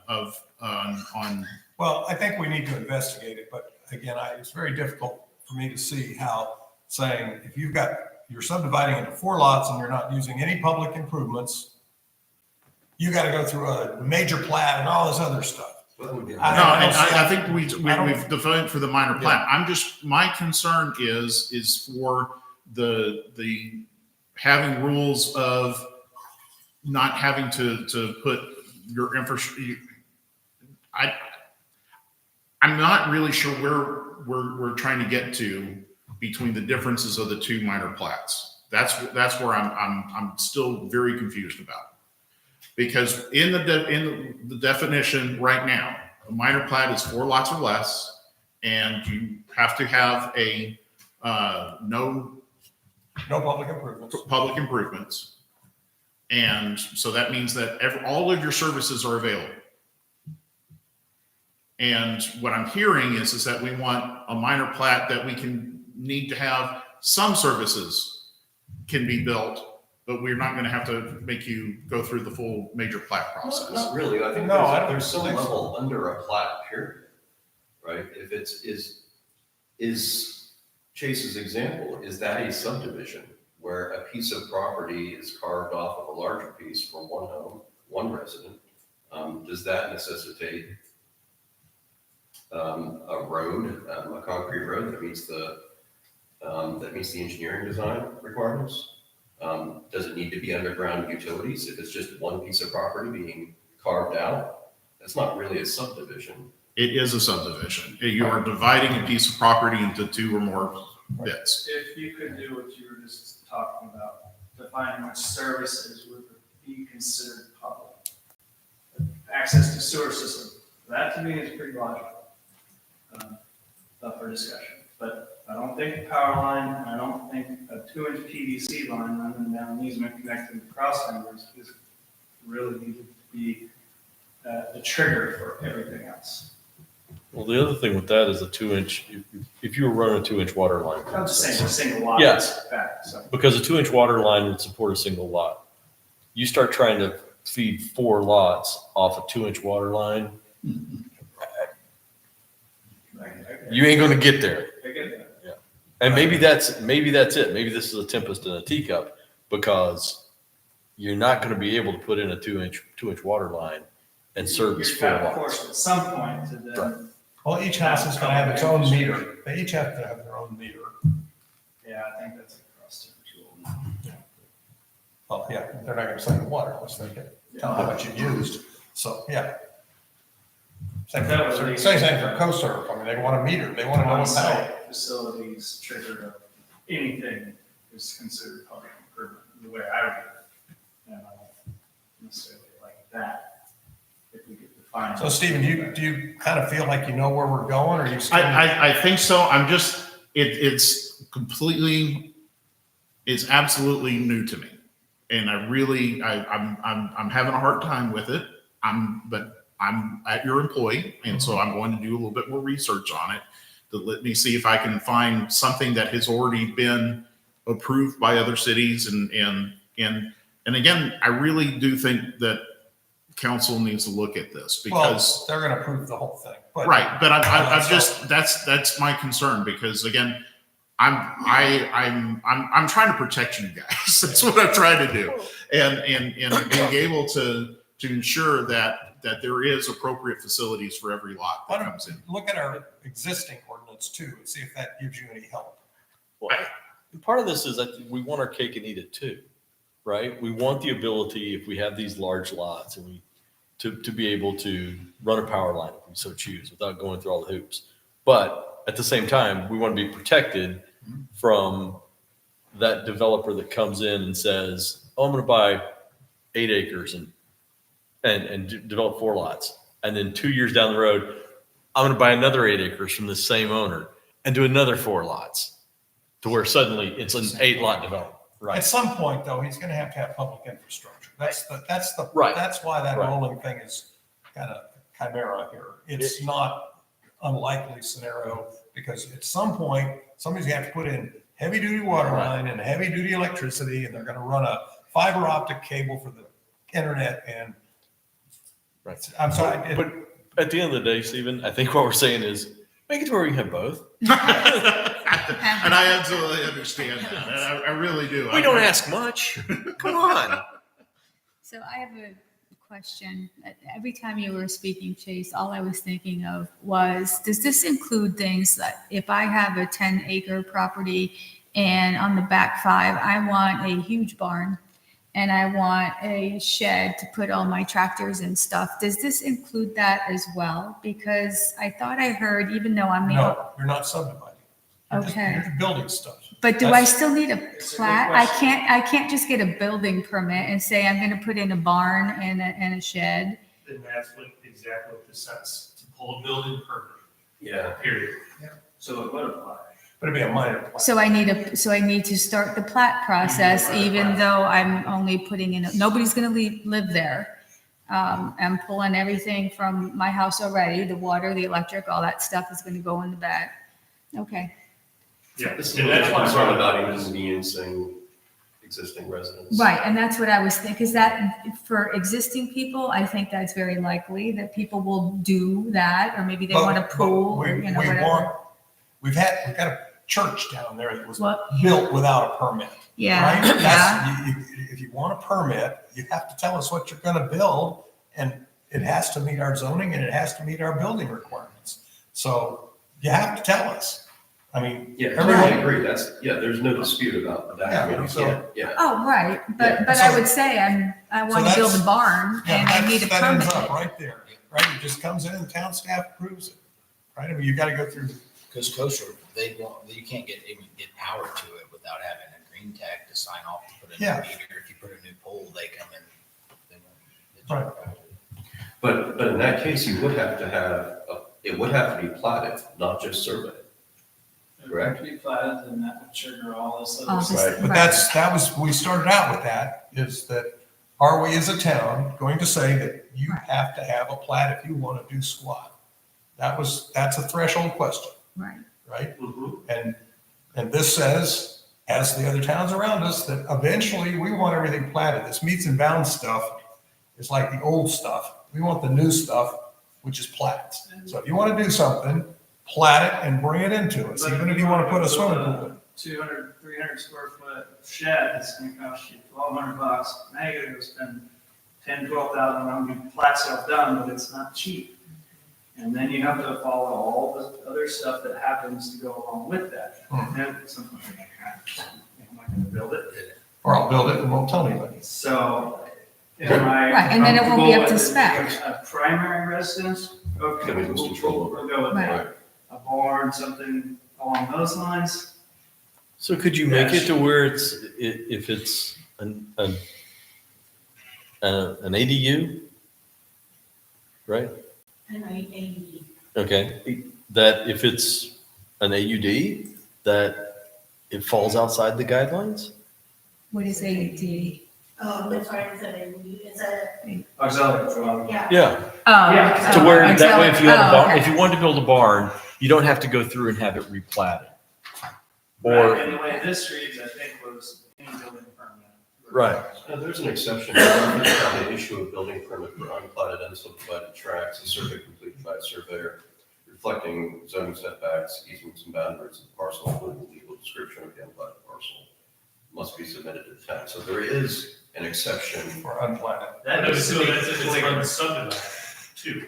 unsubdivided So is the you key. can But in give her a example, subdivided property that's not platted, and that's the trick. sure. And I'm talking about in her example, if she wanted to build a barn, it, even if it's on an unplatted property, she can still get a building permit, assuming it meets all the other requirements, right? So this is E215E2. It says you can do that as long as you've got a surveyor's drawing for it. Which presumably you have since you bought your house from somebody. Well, and I think you would need to do it again with the, Yeah, showing where it is. yeah, Where it lies, yeah. Yeah. But I guess what I'm trying to say is there's not a whole lot of unsubdivided properties in town. A lot of the property in town has been subdivided at least once to some level. You know, it's not the original railroad tracks that were 40 acres each. There's not a whole lot of But that. it's not platted. but Right, subdivided, but not there is quite platted. a bit that's unplatted though. Right. And what this says is you have to have, unless it's unsubdivided, so 1860s railroad tracks, you need a building permit. I'm sorry, you need to plat to get a building permit. And And that's what we're trying to decide if we want to soften that. Yeah. Yes. That, you don't need a building permit for a loafing shed, I would guess, right? If you're not running I power want or to water. be careful that it doesn't, yeah. The way it read originally was in the building permit triggered the plat process. But you don't need a building permit to put a loafing shed, right? Typically, But you would. anything over 160 120 feet, square 120 Yeah, square I feet. mean, it's okay, take it up a step. You want to build a 700,000 square foot shed for your tractor. Then technically trigger this. So, do we want to do that? I don't think so. But where's that definition? You can define it as a occupied space or something like that, if that's how you want to do it. But even in ADU, I mean, there's a lot of statutory stuff coming up that's probably going to allow that anyway. Is it that big of a problem? What do we have problems with, and let's address that. Yes, what problems are We we don't- solving? This is creating Not getting problems building that permits. we have. Yeah. You can't change that. Well, we don't have a problem with, what, maybe accessory dwelling units? We've got a whole ordinance on that now too. So that's. Well, we have a church, so. But that was, they did that without a permit. They violated the whole process, but Zoning allows for a farm, that's fine. Okay. where are we? Can we kind of make some decisions here and move on before, because we've got another meeting scheduled in a week, On the 7th, on the 7th. potentially, yes. Yes, as the follow-up meeting to this one. Correct. So we don't have to resolve everything tonight. We just need to tell Stephen to go get it done, bring it back in a week. That's all, no big deal.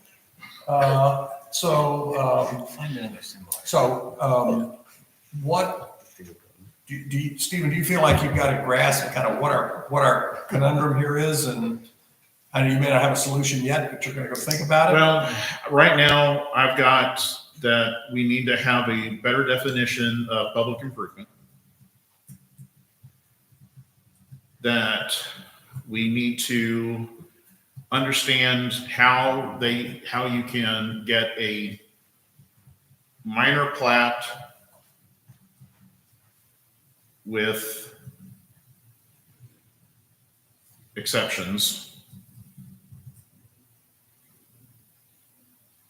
And that, let's see. I really think that on the underground utilities, I really think that it's, if we define the public improvements better, underground utilities really is the part where you don't own it. You know, those are the, you know, whether it's electric, whether it's, you know, all of those things. I think you don't own it, then it's public. it's public. And I think even in the situation that you were talking about where you have, you know, a line coming off of, you know, crossing 4 properties at the back of 5 acres, you know,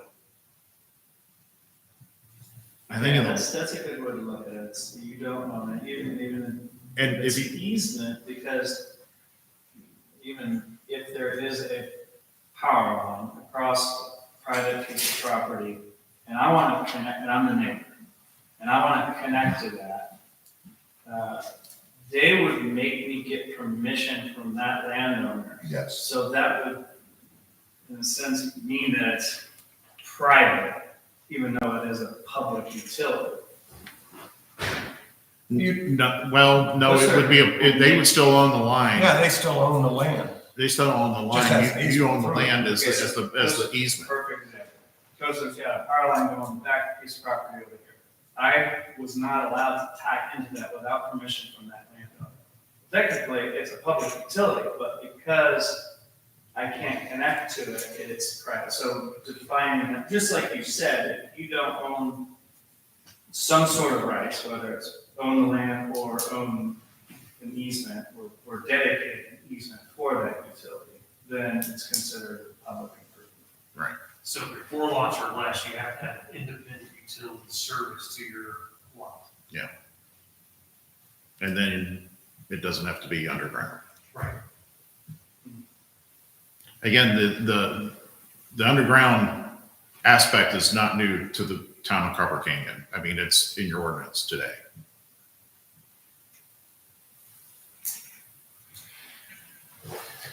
So, okay, and then the exception for building permits. I need better language to understand at what point do we not require platting?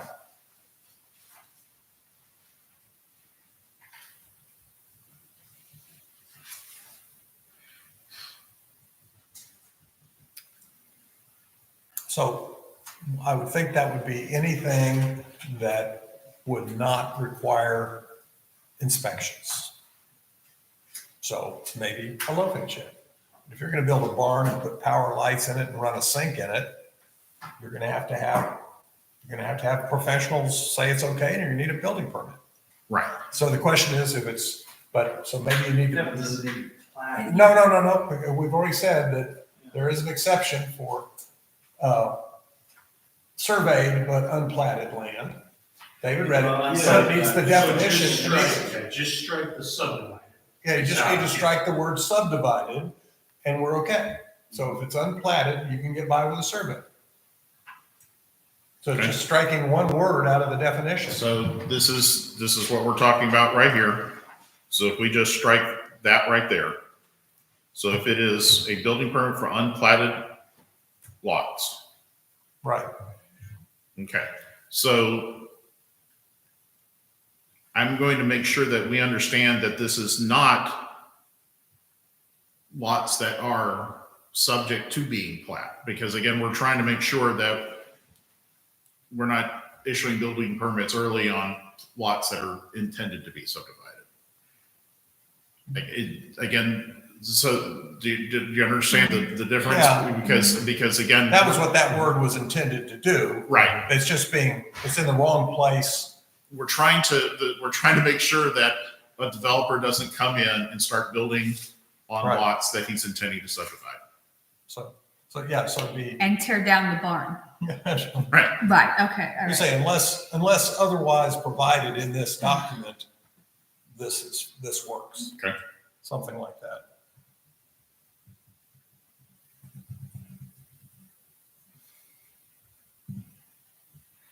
Okay. Mark, where else do we need to hit? Chase, did you kind of resolve your mind the fences and the floodplain easement question? No, personally, we can talk about that a bunch. the way this reads to me is if you buy a piece of property and it's got a floodplain, you then can't build anything inside that floodplain, fences, et cetera. I think if that's a concern, then there's an ability to restrict the fence type. It has to have, minimum openings of 18-inch, maximum height of 48 inches. And maybe it's not a fence, it's just you can't place any permanent structure that's going to obstruct the way. Maybe with some engineering, like you're gonna have a loafing shed, but there's no sidewalls, it's just 4 posts in the ground, it's in the floodplain. And it's not going to obstruct, so the flow of something, describe it somehow maybe, and then fence or that, any kind of hole in the ground, I guess. Yeah, it's twofold. One is related to insurable structures, so it can't be anything insurable. And then the other part would be the restriction of the flowage, meaning that you can't put anything in there that's gonna take up volume. So, patios, all that kind of stuff would be fine. The fence is an odd out because there's a maintenance piece tied to it. First fall rain you get, all the leaves get sucked up into the fence and you're blocking your neighbor. And so that would be something, that's why, we want a minimum opening, we want it to be restricted somehow. And I don't know, I really don't have a good answer for what that definition would be. How much opening would you want to live with? We could tie it to the different the floodplain zone types. I think the best answer is, from a rancher's perspective, what's the minimum fence that a rancher would be comfortable as keeping his cattle or whatever? Is it 3 strips of barbed wire? I think we ought to restrict it to either that minimum or 1 step above that minimum. But the idea is you don't want any fill, any impact within the FEMA mapped floodplain. I think you'd have to include no climbing fence because some people have goats and whatnot too, so. It's just difficult because we've seen so many times where you've put even a wrought iron style fence into a floodplain, and that becomes a catch-all in the middle of a heavy flood event, and it doesn't fold over like it's supposed to, and then it becomes a silt fill, and then catches all the other stuff, and then it breaks away, and then it causes much more damage further down the line. So having as much as free openness to these floodplains and floodways themselves is preferable. So is that going to engineering, the ESD, or is that, We've handled fencing ADS? as a building item. It's always been tied to the building ordinance as opposed to the EDM. Because it's more aesthetic, it's more just you at a building level. You can put it into your zoning ordinance. It says fences are going to be like this in the town. In floodplains, fences may only be X, Y, and Z. And then in where the reference point in the subdivision ordinance is that is in the perpetual maintenance agreement that we wrote to put into the ordinance new, is where I've got it highlighted up here, is where it's no commercial buildings, outbuildings, fence, or other structure shall be erected. We can put in here, otherwise that's permitted by the. otherwise permitted by the town. And is this the next step, or is this going to trigger a permit? So now I got a permit to put a barbed wire fence. I think you do today. Yeah. Yeah, you have to permit any fence. Well, then I'll fall under the protections of Break Farm, because that's not included. That's an overreach in that respect. Now, residential lot with no cattle, all right.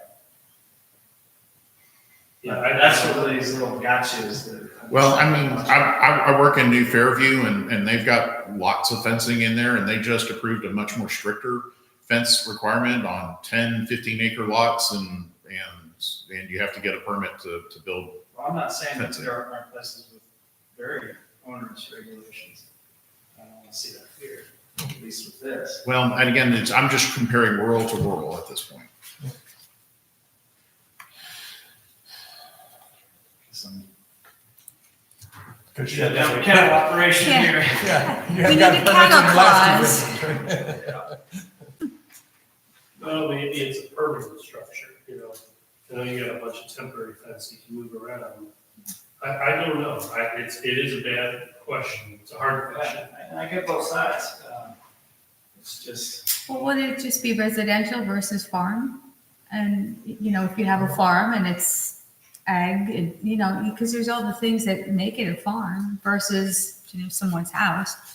I would love to see those protections put into ordinance, because there is no mention of agriculture operations and the rights that come along with that. I don't know if that goes in the subdivision ordinance or zoning ordinance. Would be in your zoning. It could be so, yeah. It was a whole lot easier. Zoning. It was a whole lot easier when we truly were rural, right? Where everybody had 10, 15 acres, and if a fence blocked the water flow, okay, you were just backing up into somebody's field until it dried out. But now as we develop and we get more subdivisions and we get more density, now suddenly you've got the issue of the fence is not backing up into somebody else's field. It's backing up into somebody else's property, into their house. We're in a transitional stage right now. The question is, Everybody wants to keep it rural and require large lots, therefore you have to Right. treat them Accommodate. the same. Yes. yeah, it's hard questions. I don't think there's any easy answers to any of this because we are in a transitional stage. Well, if you want to attract buyers who want to continue to farm, then we have to make it easy for them to do so. And That's why I say, you know, all this should have some level of acreage requirement, because, you know, you got a 1 acre lot, I get it. You're not gonna go do a lot of the things that we're doing on a large lot. And I don't know if that's even possible, but it just makes sense to me logically. Again, I'm going to have to go back to the state. The state says the only point where you don't have to apply plating is to lots 5 acres or more.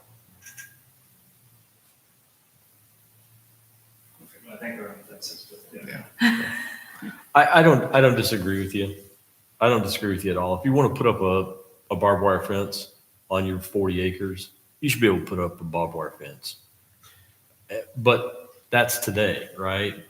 And I think maybe what some of the other towns that are dealing with this now is your 40 acres is now, instead of being next to another 40 acre parcel, the guy next to you develops it, and now you got a bunch of 1 acre lots. Well, but let's back up to the question here. Nobody is going to be building on a floodplain. We're talking about fences on a floodplain. Right. So let's not get too wrapped around the axle there. Yeah. Right. The way it's written would trigger, if I just did, it would trigger a violation. Yeah. If I wanted to build it, I have to go get it permitted, and then there goes the planning process. So it's just the snowball effect that this document as written could create, and I'm going to point those out.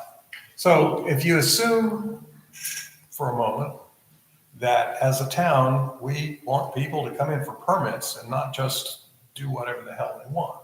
So if that's the base levels, we want, you have to get a permit to do something. And that's kind of where we are now, right? I mean, you got to have a permit to do fences now.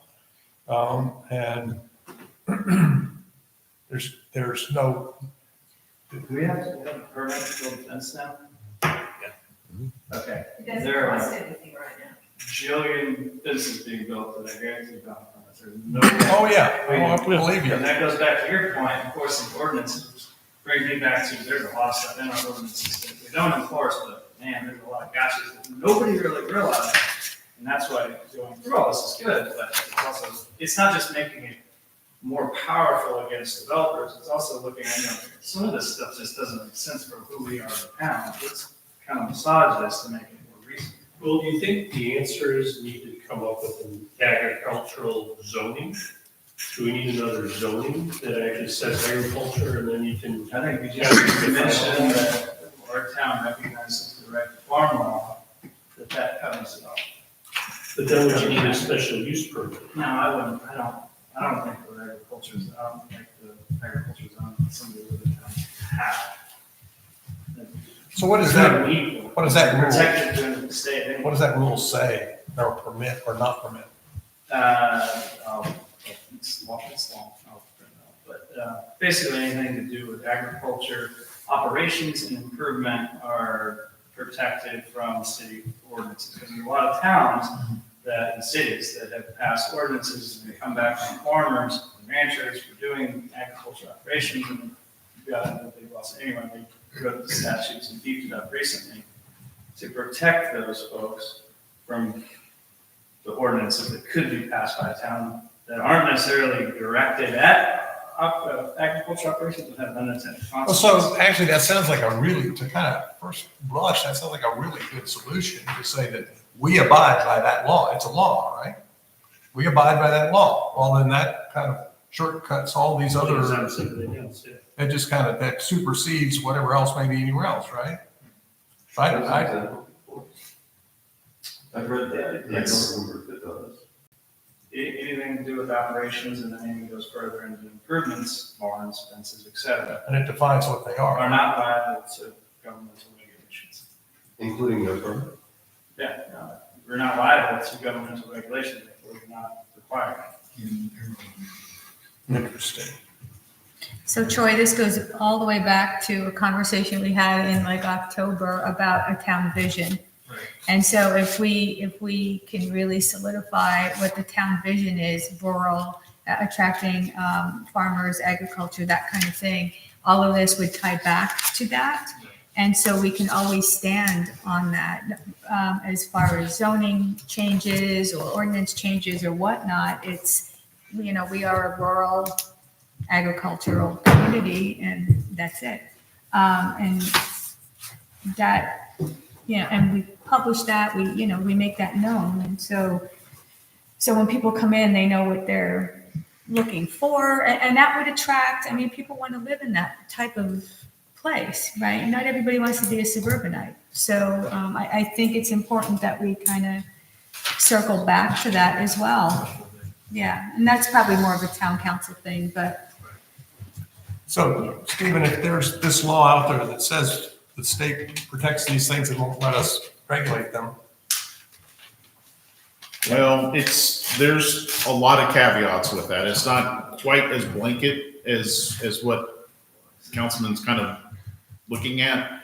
There's always caveats on it. And so it's really trying to protect, in my opinion, and again, I'm just looking at what the Texas A&M, because that's what I do is I'm an Aggie, and I look at what the A&M Agricultural Extension Service talks about it, is that the city may not impose a governmental requirement on an agricultural operation located within its bounds unless there is a clear and convincing evidence that the purposes of the requirement may not be addressed through less restrictive means, and the requirement is necessary to protect persons who reside in the immediate vicinity or persons on public property in the immediate vicinity of the agricultural operation from imminent danger of explosion, flooding, infestation of vermin or insects, physical injury, spread of an identified contagious disease directly attributable to the ag operation, removal of lateral or subject, it's really geared. One more step, though. It says that in order to enforce that, for a city to enforce it, they have to hire an outside independent consultant to do a study on, or research on whatever it is that, because cities were getting around this. And so they beefed that up to where they had to do something, and do research into what it is their ordinances affect. okay, Yeah, so that's can we ask town staff to pull this up and circulate it to everybody so that we aren't communicating among ourselves, so that all of us can get really informed on this subject? That's not no offense. it's just one offense in a barn. Nothing's ever easy, man. Nothing's ever easy. I had two minor points here, Stephen, I wanted you to kind of look at. I think it's 6.09 C2.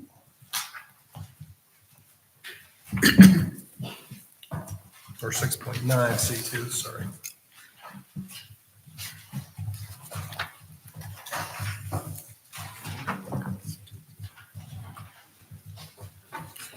All right, so It says that the town staff's report recommends considering in particular the factors identified in section 69. 69, it's in section 6.9C. This is 6.9C. so I mean, it's referring to itself. Is that what you intended? no, yeah, it's actually this section that it's referring to.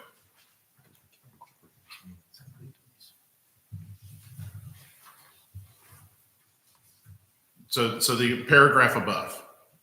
So the paragraph above states that the shall determine whether application of the exaction requirement is roughly proportional to the nature and extent of the impact created by the proposed subdivision on the town's public facility systems for wastewater, roadway, or drainage are applicable and reasonably benefit. So the town staff report recommendation considered in particular the factors identified within that first paragraph. These are the factors. The paragraph is about the factors.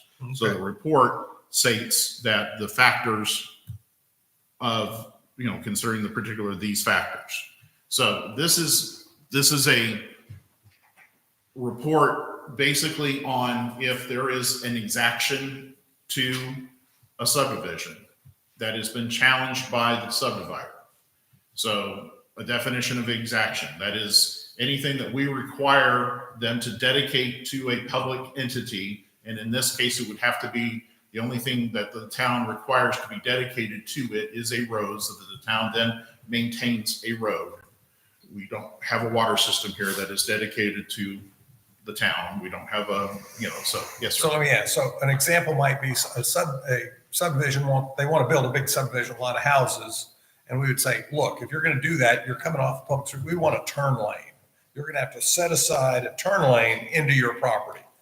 That's an exaction. That's an exaction. So what they're saying is that in what this whole section here is called rough proportionality, which comes right out of federal law, saying that you cannot require an exaction of a private developer without a proportionate connection to the impact that subdivision is going to have on the community. So traffic impact says you absolutely need to have a left or right turn lane into the subdivision.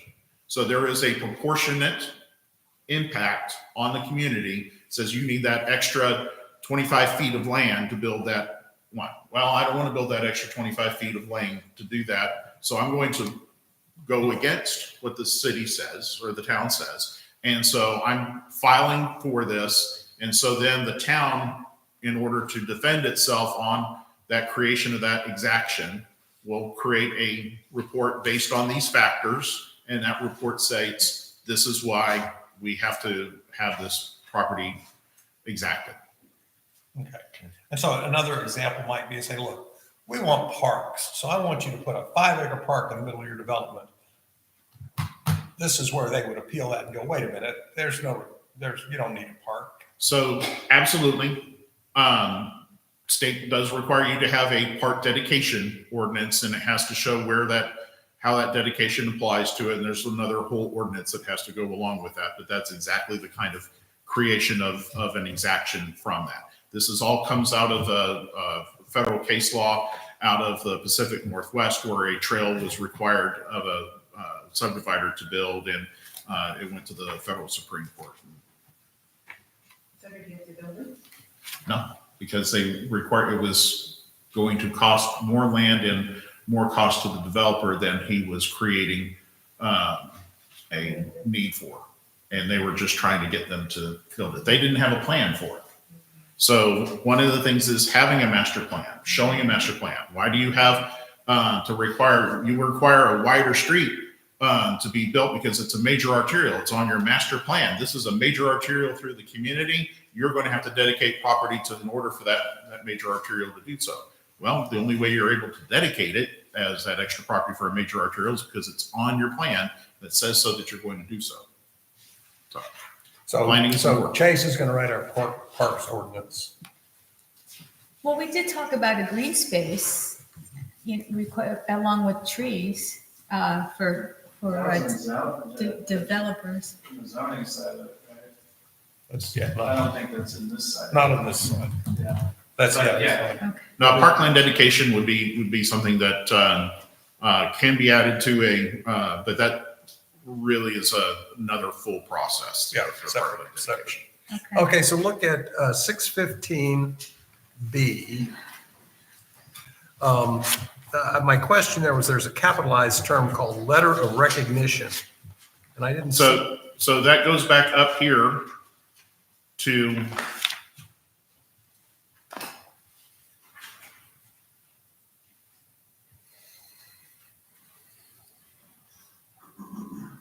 I mean, it's got capitals like a defined term, so that's what was confusing to me.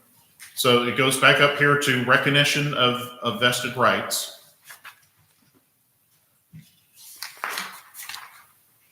Yep. And you create there is a, Under Texas state law A, obtained a letter of recognition. correct.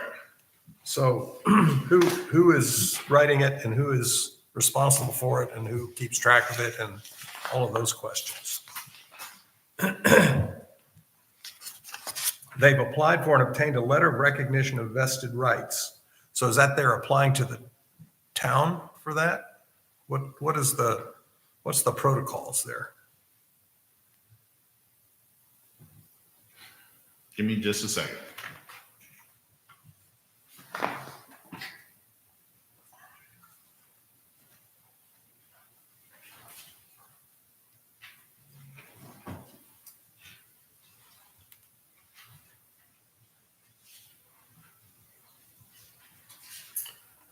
Mark, this may be during the training on the first day, the attorney talked about if you issue a plat or you issue a permit Mhm. and then you change your regs, you And that's can't, the vested rights. yeah, you can't definitely. force it back. It's a vested So- right at that. Yeah, so but who's writing the letters? That the town staff is going to write a letter that recognizes you had a vesting right? Yes, right here.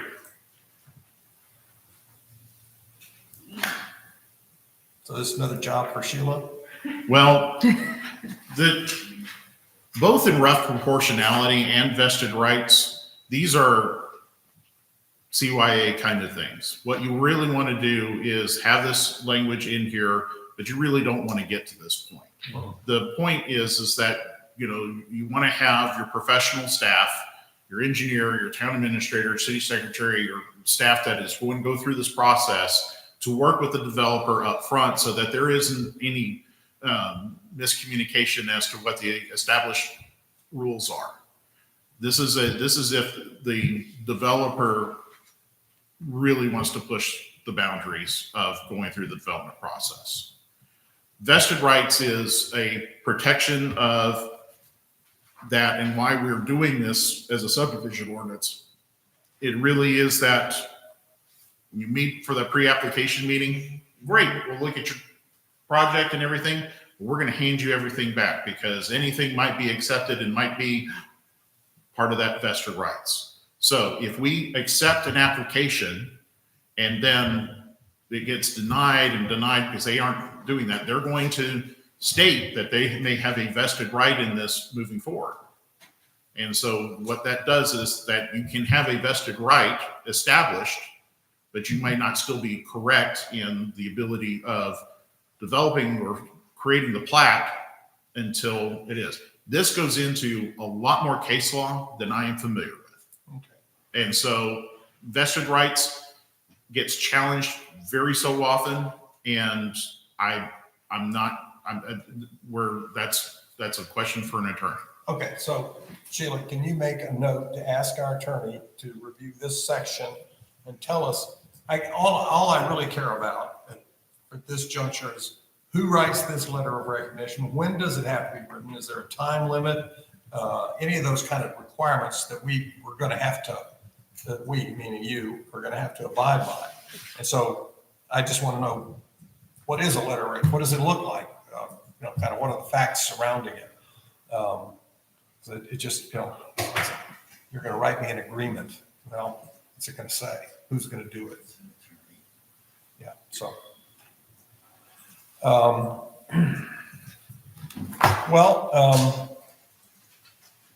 So I know everybody has studied the flow charts really carefully. Anybody found any errors in them yet?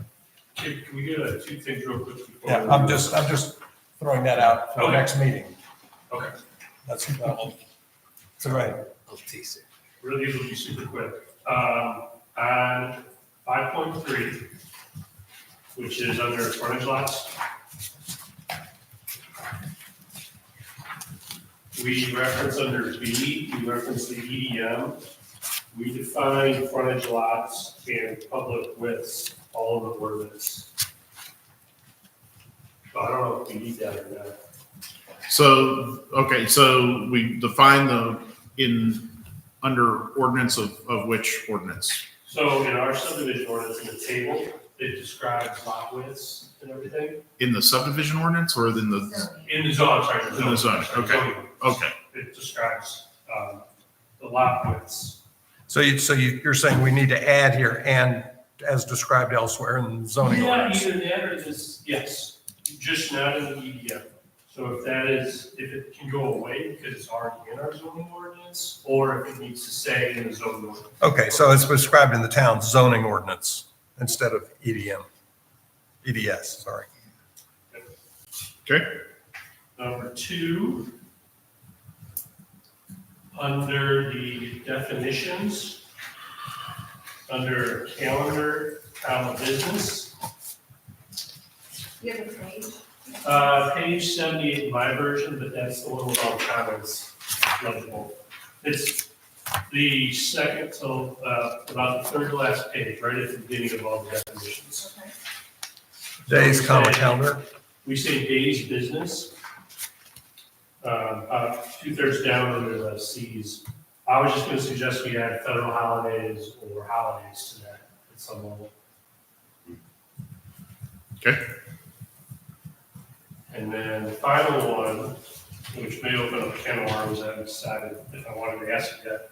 But we want to separately define private street, what that is. Don't we already have that defined? We do in the ordinances, but we want to make it a definition. Just bring it in here? Yeah, Doesn't hurt. I mean, it's already our definition, so. yeah. Yeah, or refer to it, yeah.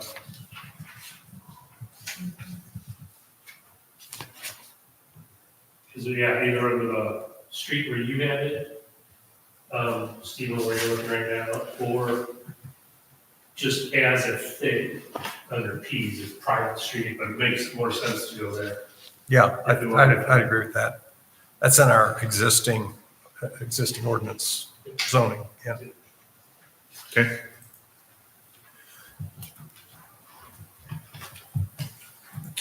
So under definitions, when you talk about right-of-ways and easements, do we want to define who maintains those? Because there seems to be some confusion out there on who maintains up to edge of road or who maintains, this is not my property, there's an easement there, but it's my property, but I shouldn't have to maintain it. Yeah, it's outside my fence. Right, it's outside my fence. So we get a lot of that, or some of that. And so I didn't know if we wanted to add into definition that it's, the owner of the property maintains the right of way. Just a thought. So what is the practice? So who you maintain up to, and again, mostly I deal with curbs. So, Edge of pavement. edge of pavement. Okay. So, but the right of way continues on past the borrow ditch. Okay. So I think, I don't know. So we have clarity. I think it's, Let me see about property maintenance and where that should be. I think that should be probably something under a nuisance ordinance rather than a subdivision ordinance. That property maintenance should be something that your code compliance officer would typically want to enforce. And so by putting it in your into a nuisance ordinance that property owners shall maintain their property to edge of pavement. Bam. Yeah, I think that makes sense.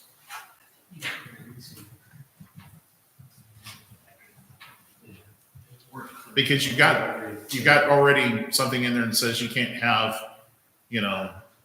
grass growing over 12 inches and other kinds of things, on, residential lots and other kinds of stuff like that in your property maintenance ordinance. So that should probably go in now. Okay. And then under 4.10, under inspection of public improvements, and it is part C, it gives, public improvements are less than 10 grand. I think most public improvements we see with developments are going to exceed that.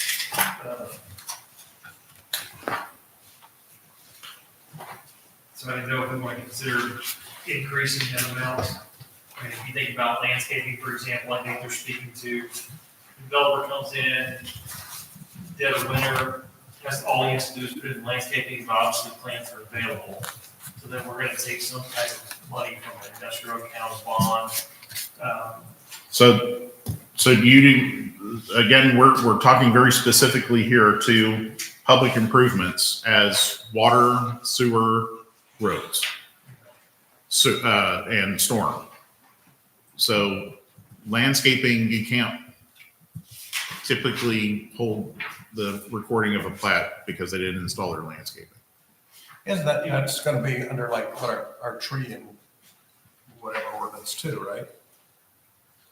And there's a committee or somebody working on a tree preservation. Does that make sense? It does make sense, but when I look at public improvements for development, I'm looking at fencing, landscaping. Yeah. Right, but again, the public improvements then goes back into all of our aspects of getting the construction plans. When he gets a set of construction plans, they're not gonna have the landscaping in. Right. So he has to approve the construction plans in order for them to get installed. And then once they are installed, then he goes and accepts it. And that's when the trigger, the ability to record the plat with Denton County. And it's all based on in order to create the infrastructure. Landscaping is not an infrastructure, although it's necessary. And also the thing is that landscaping is one of those things that, well, you might not want to, depending on when you're able to bench your lots and get things start being built, who installs the landscaping? Is the landscaping on the surrounding of the property, on the developer? Is it the landscaping on each individual lot, which doesn't get done until the lot is built upon? Right, I guess I look at this as a front entryway to it. Right. Right. To me, that's part of that improvement. I'm improving that development as a whole. I understand what you're saying, but I think landscape is just important because the developer says, I'm not putting the landscape by the gates, and I'm gonna go ahead and file this plat. You can do that based on this. So, there's have to have landscaping as long as they follow all of our subdivision requirements. Right. There is no requirement to have landscaping, so that's just an option. Now, if we give and take and let them do something out of the ordinary, then that's when we can do it. But you're also gonna work that into the development district, right? I mean, if that's that big a If development, it's a PD. yeah, it's gonna be a PD. and you're- you're part of But most that. aren't. But part of the issue here is developers come in with these beautiful drawings, and it either doesn't get done, or you have to beat them to death to get it done, or they do it halfway. And somewhere here, you're right, Troy. We somehow need to try to capture that, because otherwise it's just a pretty drawing, and the developer goes, I think that's where we're going on our zoning side of things next. that's I think needs to be a zoning issue, is that you can enforce landscaping in our aesthetic details, your design guidelines, your design standards for in your zoning.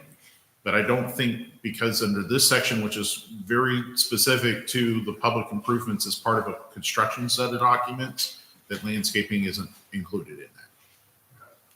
Would gates be considered public improvements? No, because No. the gate is on a private It's street. privately maintained. Okay. So this reminds me of something else then. Do we have to define public improvements? And the reason is, That's in our goal set that's on my list here, is to give a better way. so it's over 5 acres. I'm sorry, it's over 5 lots in a subdivision. Even if it's private roads, we require them to build to town standards. Right. But the way it's defined right now is public improvements, but they're not public improvements because they're still private roads. So there's been some back and forth with developers on how we can enforce that rule. And there's really no language to fall back on than you want to get this approved. A private road, regardless of what its material width is going to be, we're going to call it a public improvement. Okay, perfect. So, I mean, you understand that, but I don't think the document reflects that. So we're going to make, that's number one on my list to create a definition. And that was Mr. Pape's recommendation, that we create a specific definition of what a public improvement is. Very good. All right, well, it's approaching 7:30. And this is just so fascinating. I'm amazed that we're all still awake. But we have another meeting in a week. I think that would be a useful meeting. The hope was that we would thrash out enough of this tonight that we wouldn't need another meeting. But it sounds like there's still enough definitional work to do that we probably need another meeting in a week for those who are available for it, and maybe anybody else who's available. Is that okay with everybody? I mean, again, you'd have to notice that it'd be public, just like a workshop like this. So next Monday, the 7th. 7. Now, that's a regular P and Z meeting, right? No, that's the 21st or something. But it can be a regular meeting. Yeah. You expect. I think it should be like this one, you know, It's a workshop. a workshop. Only workshop, okay. Well, Okay. at what point does this group want to be prepared to present this to council? And how much more time do we need? Are we hopeful that next week we would have something that would be final enough to recommend to the council, maybe subject to a couple of decisions that they need to make? Is that kind of the target? Or is next week another workshop, and then after that, we have another workshop, and after that, another workshop? We have to put it, Gotta it be, has to be right, but we have to. Right. Or we trigger additional costs. well, and I think as a committee, which I'm not on, but as a committee, you can recommend to the council, here's what we've got, but you got to decide this, this, and this, right? I mean, you can put some of it to the council saying, look, you know, you got to make. Well, I guess that's the question, do we want to have it where it's pretty much ready to go document that we feel comfortable it's going to go through? Yes. Or do we go forward and say, these are some of the issues that we haven't figured out yet? No, I think it's the former. I think you say, look, this group recommends this, but our assumptions are this, this, and this. And if you don't agree with that, then the council can make a different decision or throw it back to the committee for more work. I don't know, Troy, Sheila, you guys got an opinion on that? Stephen, what have you seen done? The council is always going to have the ability to make any kind of recommendations and changes to anything that is presented to them. I think it is in our best interest to give them what we feel is the best ordinance that we have come up with, that we certainly present to them in that council public hearing, that we have a considerable amount of public input, that we've had a lot of debate amongst ourselves, that these were our kind of pivot points that we had as we went through the process. But comparing this ordinance to a previous ordinance that we are improving and bringing the community forward, then this is the ordinance that allows us to do that. Remembering that, again, every ordinance is an organic document. If we get moving forward and the state changes things, we'll need to go back through and change stuff. If we go through and the process isn't working correctly, then let's work and see how we can make sure that the process works better. But, it's still a lot better ordinance because of all of the public input that we've had so far than any state legislative act that has been made in the last 50 years. Okay. I do have one question. I know we want to post a public hearing. Is it required to be 10 days, 15 days? Because between now and next Monday, there isn't that time. Well, so are we looking at we're not looking at making a decision on Monday. No, you're not. Well, P and Z doesn't make a decision, Right. right? This is the committee is presenting this to the council as their recommendation. So would the public hearing be at the time of the town council approval? Yes. I don't think it needs to be at the workshop. I don't think the workshop needs to be a public hearing. Does it? No. No. I mean, it The could be, committee is an ad hoc committee, so Yeah. you don't have a decision-making process. You're we providing. do, But the P and Z is meeting here too. well, that's only to avoid the quorum issues. Roger that. That's, Okay. that's the Right. point. So enough of us, and The P anybody and Z wants, is not making a decision. we're not making a decision. I don't think it needs to be, you're right, we wouldn't have time to notice it in time anyway. So I don't think it needs to be a public hearing, because there will be a public hearing on the council meeting. Right. So we do need to notice that. Okay, but are you planning to recommend the council next Monday night? I don't think we'll be there by Monday night. Okay. So maybe on the next one, I think it's the 28th, 21st, excuse me. I think we could do it then. So I think this next one's a workshop. And so we go through and fine tune the things that we Yeah. talked about today. And we're that much closer that I think it goes to the regular P and Z meeting on the 21st to really say, here's the recommendation from the Development Review Committee. Here's what we've worked on jointly, and here's what we've come up with, and here's our recommendations to the council. Here are 3 or 4 things that they may want to consider that are still, we're kind of on the fence a little bit. Is this the P and Z or the council? So that's what P and Z would come out, on the 21st, we would come out with recommendations for approval that was presented by Well, the committee. Not clear to me that the P and Z is going to approve, it needs to be in the approval process. This was a designated committee and hired a consultant to come together and do that. So there's no real need to present it to P and Z for approval to go to council. The committee is recommending it to council. Yeah, I think I'm we'll be there on an the ad hoc 21st. assistant here. I'm not, P and Z is not a ruling party in this. We'll name you an honorary member of the committee. Thank That you, works for thank you, I think you Yeah. appreciate that. I think we'll be good to put this on the agenda for the 21st. For the P and Z. No, council. No, council. The Council's the 28th. I thought it was the 28th. Yeah, the 28th. Council Okay. 28th. So I think we'll have something by then that we can send to the council. So would y'all please summarize me? 4/7 is a workshop. 4/21 P and Z will meet and make a recommendation? No, No, no, no, P&Z's not gonna make no, P and Z has no say in this. Okay. The P and Z, But they are scheduled to meet. yes, they're scheduled to meet. So, But we will put it on the 28th council Council, agenda.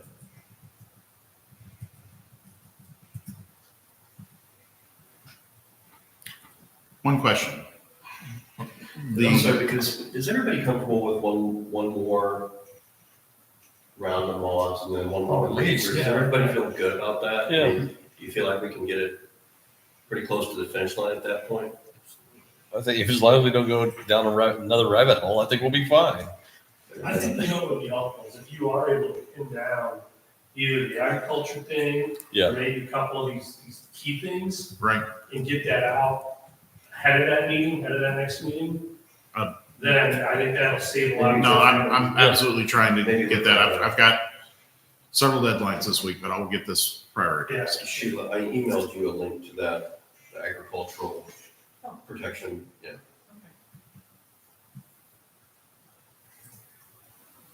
Well, there may be somebody in the law firm too that says, "Oh yeah, what do you want to know about that?" That's my specialty. one would hope somebody in our law firm knows this stuff. Yeah. Okay. Well, I think that sounds like a plan.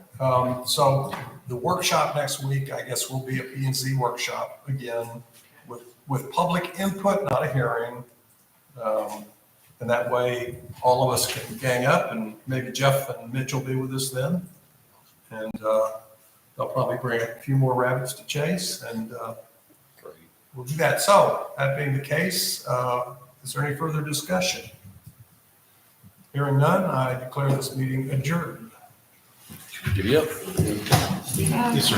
Thank you, everybody. What a lot of fun. This is a good group. Good discussion. You thought it was 2 hours. Might get a lot